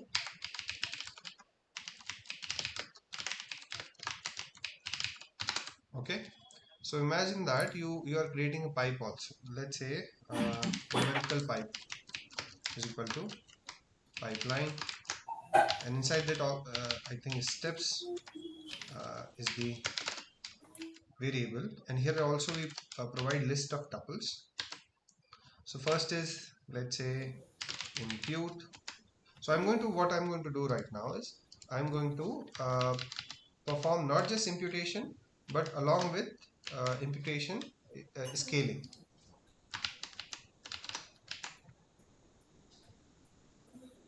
Okay. So I think here we cannot put slice. I mean, choose the columns. We'll see about that. Yeah, of course we cannot do Yes, that. yes. We cannot choose anybody. But we can definitely choose scaling. So let's say I want to use from scalar dot import let's say standard scale. Standard script. So standard scalar. Sir, one thing in this X, we don't have that V4 data, right? We remove that V4 data from this V5. V5, sorry, V5 data. Yes.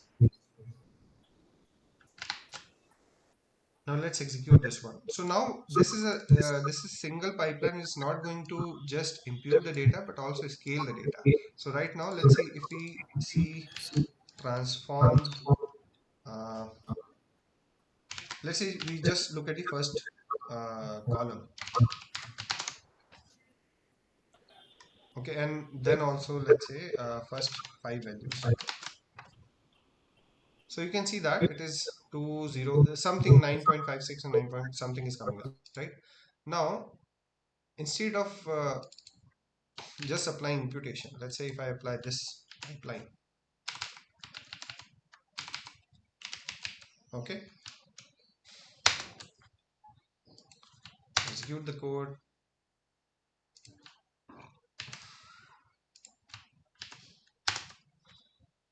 see the output this time. Now you can see that the values are different. Instead of the missing values which were filled with mean of the entire data set, there is 0 because we applied standard scaling. Okay.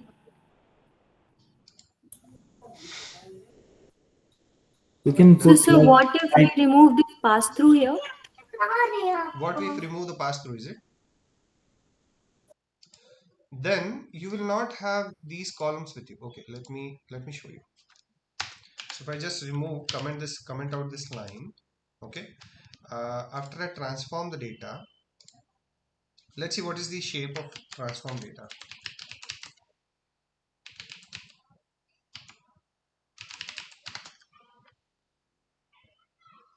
Seven four eight comma 4.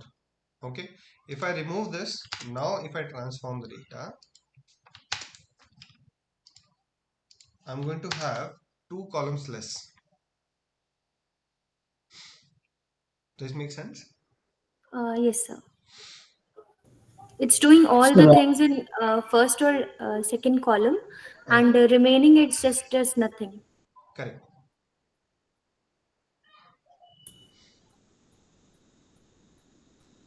sir, we can put pipeline inside the column transformer and also the column transformer inside the pipeline, right? That is true. We can do that. It's so confusing. I mean, sometimes. It's not, I wouldn't say it's confusing, it's more complex because it is allowing you to construct very complex pipelines, right? So you can Yeah. select, combine, you can create custom pipelines for certain columns and then put them into a pipeline object or then further into column transformer. So there comes the power with it. So it's like, and or gates for creating Yeah. any kind of circuit. We have many ways to do the like Correct. solve the same Correct. same problem. Yeah. Yes. So from the exams perspective, like we have to remember like all this syntax. I mean, Well, syntax wise, I don't think there will be many questions, but logically, yes. If this is the data and this is the pipeline or column transformer you have, if you apply it, if you transform the data, how will it look like? Definitely, there will be certain questions like this. Okay. Okay. So in our OPP, do we have to learn all these like APIs, pipelines, and imputers, transformers, everything? Absolutely right. Sir, OPPE is an open internet exam, or we are not allowed to access anything? We just need to write coding on our own. So they are not open and open internet exam, but definitely you will have some access to documentation. So imagine that you are stuck at some place and you Mhm. forgot how to use column transformer, right? Okay. So there are a couple of ways you can take help from this. So first is if you use question mark operator in the collab, it is going to give you help on uh, every object or it's every class and object whenever there is available like this. So basically, if you go to the column transformer documentation, uh,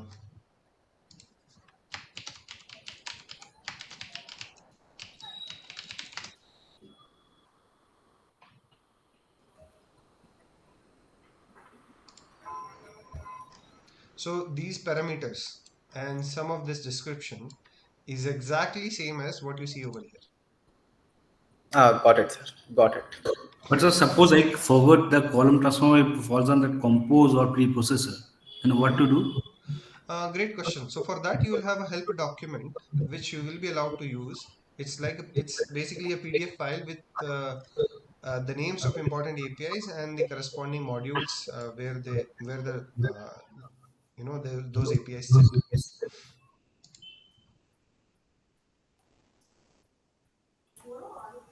So So there will is there one be any more way to do it. mock exam for OPP? I mean, Pardon so me? that we can practice mock exam for the OPP.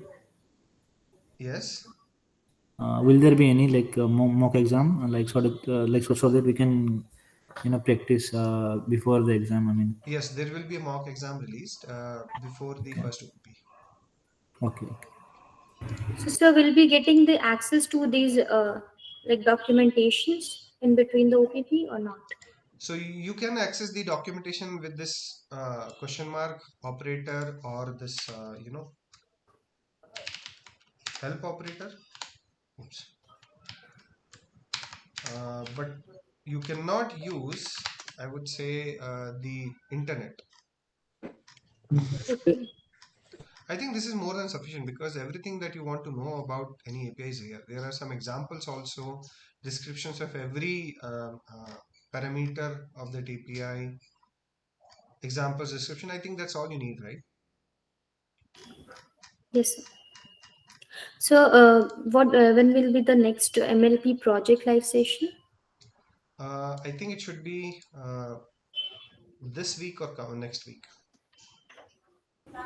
Okay, and so what are the timings of that? They will be most likely. So there will be an announcement on either discourse or through mailing list for this. Most likely they will be in the evening, so that Okay. So maximum number Discord of we students don't can have join. access. So that's the problem. I mean, So okay, we'll talk about that later. Yeah. So any questions so far? Is this like, can I see this lecture later? Sorry. Sir, can I see this meeting later? Yeah, I yeah. missed. Recording of this meeting. Yes. So because I can't find any link for this YouTube. Yeah, yeah. So this time it will take a day or two to get uploaded to YouTube. Yeah. Sorry, sir. Within a day or two, you will get the recording and YouTube link also. Okay, okay, sir. Yeah. So if possible, can you share this collab with us? Sir, will you please share the collab used in lecture? Yeah, in lecture, I'm definitely sure it will be shared. This one, I don't think it has anything significant that you can't see from the lecture or from the recording itself. So Sir, please share, sir. you still want this? No, not required particularly. Okay, okay, great. Yeah, okay. I would also Sir, encourage you to, write your own code. Even if the collab is completely available from the lectures, write them once, reproduce them I once. Do created not my copy paste. own collab for lecture 2 videos. Sorry. I followed along the lecture 2 videos and created my own collab. Wherever there was some text, I pasted as a image file. I mean, it was not shared with us, but I created my own collab That for is a lecture. great practice. That is a great practice. You are going to make maximum out of this course if you do this. Yeah. Yeah, but then at many places there were like codes were hidden, and then there I felt helpless. Right. So missing values, missing code part, I'll take care of that. I'll make sure that they are available. So, thank you. All right. sir, in this pipeline that the earlier I was asking for it, for the target, the suppose is a string. If you want to change it in a in a numerical value, can I put it in horse in pipeline? And So you can use label binarizer, right? yes, level pipelines, can you use it? Like how to use it? Like in what at what point? So at the beginning of the, when you're transforming the data itself, you should use it. No, but sir, then it won't be then it won't be reflected in pipelines, right, sir? So pipelines do not, pipelines are not created for transforming the label vector. They are created to transform the feature matrix. Okay, okay. So then, if suppose from I mean getting some data from outside, new data being added, huh? Hmm. Then the entire pipeline's objective is that you don't need to get back to again previous code and transform it. The pipeline objective is that, no? Yes, yes. So, suppose in any website we put a male, female as a gender. So Okay. in the pipeline that helps to figure it out the the classification problem. So, but if we have to, if you don't put it in pipeline, then we have to put the entire data set in the system. So what you're In the, saying is your new data has a column male, female, gender, but Hmm. it is missing in the input feature, is it? Yeah, no, not that. My point is, sir, like in pipeline, there's a no transformation is for your target variables, right? Hmm. Target column label. So, is there any option that we put in a pipeline? I don't think so.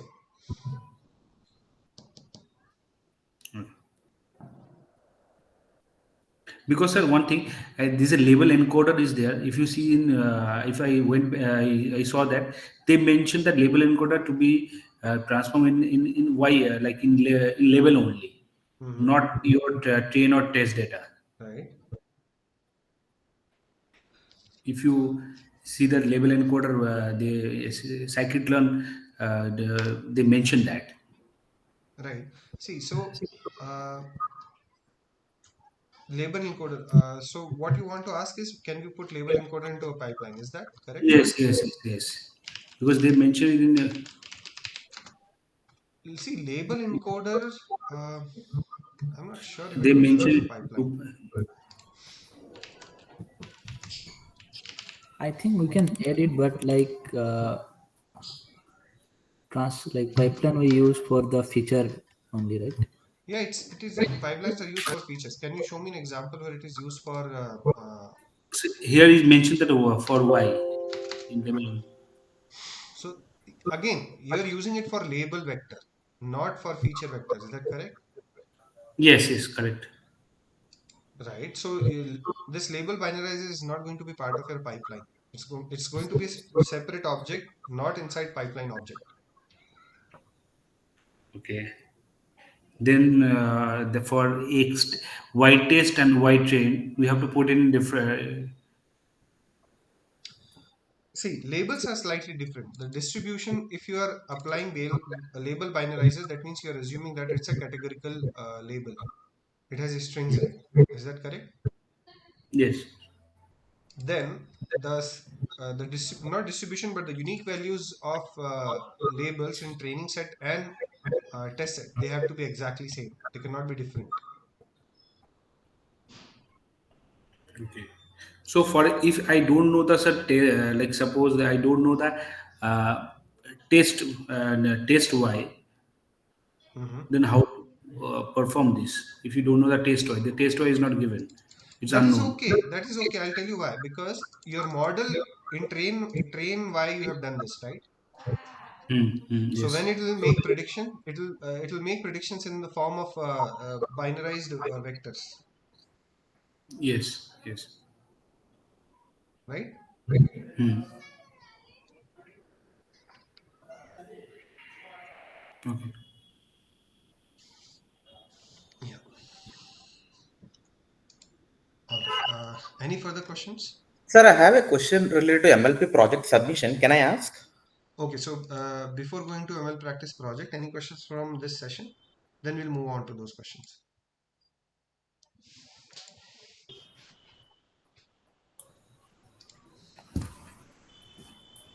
All right. All right. Now, yeah, go ahead.